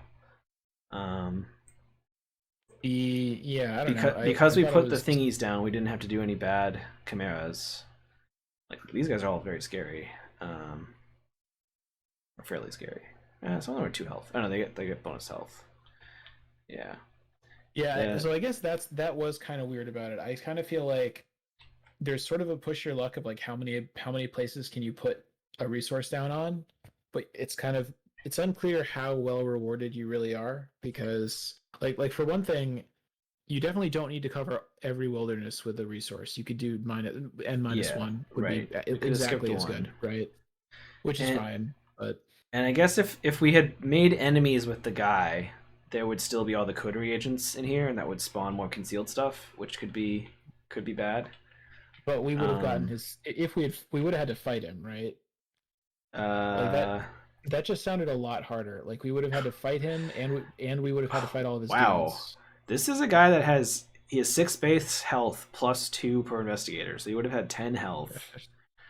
Jeez. He shifts his keys whenever a hazard is drawn, but we get to steal the Sable Glass from when we defeat. The Sable Glass is kind of bad. He Like, he also probably would have just been one more asshole in yeah, the deck of like assholes that could show up in every scenario from now on. yeah, they would have probably shown up again. Um, yeah, no, I'm feeling pretty okay with the decision to ally with them. Yeah, I think we would have had a tough time. So that's um, fine. and yeah, maybe fighting them in every scenario is making the scenarios harder. I don't know, because some of the other ones there's like alternative big boss guys. Yeah, I liked it. It was kind of, I like the flow. The bears were scary, obviously. Um, Probably the most it terrifying monster in the game, and that it includes Cthulhu. yeah, it did kind of feel like we were like hunting down a some type of monster that was kind of fun, right? Yeah. And then we were like trekking through the wilderness. The gold mine, even though I didn't use it, is like kind of a fun theme ability, right? Yeah, and Um, Alaska is just kind of a cool. It's the kind of setting you don't get to visit a lot in these kind of games, so it's just yeah. neat. So yeah, it's a nice little checkpoint. All right, I'm gonna read the story text for going to Ybor, and I don't know. You can listen to it if you want. It's hopefully short. So that costs us 1 time because we go through Arkham. So it puts us at 26 time. And then what was the number on here? 52. Okay. All right. Oh, there's an dossier here. File the Safehouse. Sanctum 52U is an abandoned cigar factory in Ybor City, north of McKay Bay. Subject 28I, is known to frequent the Sanctum. Be on alert. Approach procedure: enter with caution and search for signs of paradoxical implants. Take any and all evidence into Foundation custody. All right. It's a good thing the locals are fairly welcoming and don't seem to mind you asking directions, because abandoned cigar factory doesn't exactly narrow things down. The bustling Ybor City district near Tampa is home to many such factories built and run by thousands of immigrants from all over the world. If you had to check on each and every factory, you'd be here all week. Luckily, you have to have a lead just north of the bay, a quiet, rundown building with an adjoining boarded-up warehouse. If you didn't know the truth, you'd think it was nothing more than an out-of-date factory from the 80s. Probably filled with nothing more than dust and rats. But if you learned anything in your travels, it's to never trust the evidence of your eyes. You cautiously approach the main entrance and attempt to open it. As you suspected, it does not budge. If this is truly a Coterie sanctum, it'll be harder than that to get inside. There's no easy way to get through the third-story window, so you circle around the side of the warehouse, spotting a large metal door likely to be used for loading goods or unloading supplies. As there's no handle or lever, you decide to knock. A moment later, a gruff voice responds from the other side. Passphrase. I don't think we know the passphrase. So, no matter what you say, the voice on the other side of the door remains silent. Then, muffled yet distinct, you hear the telltale sign of a revolver being slowly chambered. With that, you decide to take your leave. You'll have to return later when you know how to get in. Alright, so we could come back here later, although it seems unlikely we'll have time to do that. If we find out whatever the passphrase is. Alright. And then we'll go to Havana, which is the scenario. So that costs us one more time. So that puts us at 27 out of 28 time, or 27 out of 35 time. So that gives us like 8 more time before the final trigger happens. And we get to do Dancing Mad, which is a yellow level scenario. So maybe it won't be too scary. Who knows? We'll Alrighty. see. Yeah, I think that's anything else to say about anything? Or should we sign us off? Time to exit. Time to quit. All right. Thanks for joining us, everybody, whether it was on stream or on YouTube later. As always, you can follow our socials and find our Discord link at social.mur.fm. And we always appreciate likes, follows on Twitch and YouTube to let us know people are liking it. Comment if we messed up any rules, or nicely say if we made a terrible tactical error of then messing up the end of the scenario. That's kind of how it goes at Arkham sometimes. So yeah, I think that's all. I think we're streaming on Sunday if you're watching live, so you can catch us then. Otherwise, there should be a video on YouTube at some point of whatever the next scenario is. So thanks everybody for hanging out, and we'll catch you next time. Bye bye. Bye, everybody.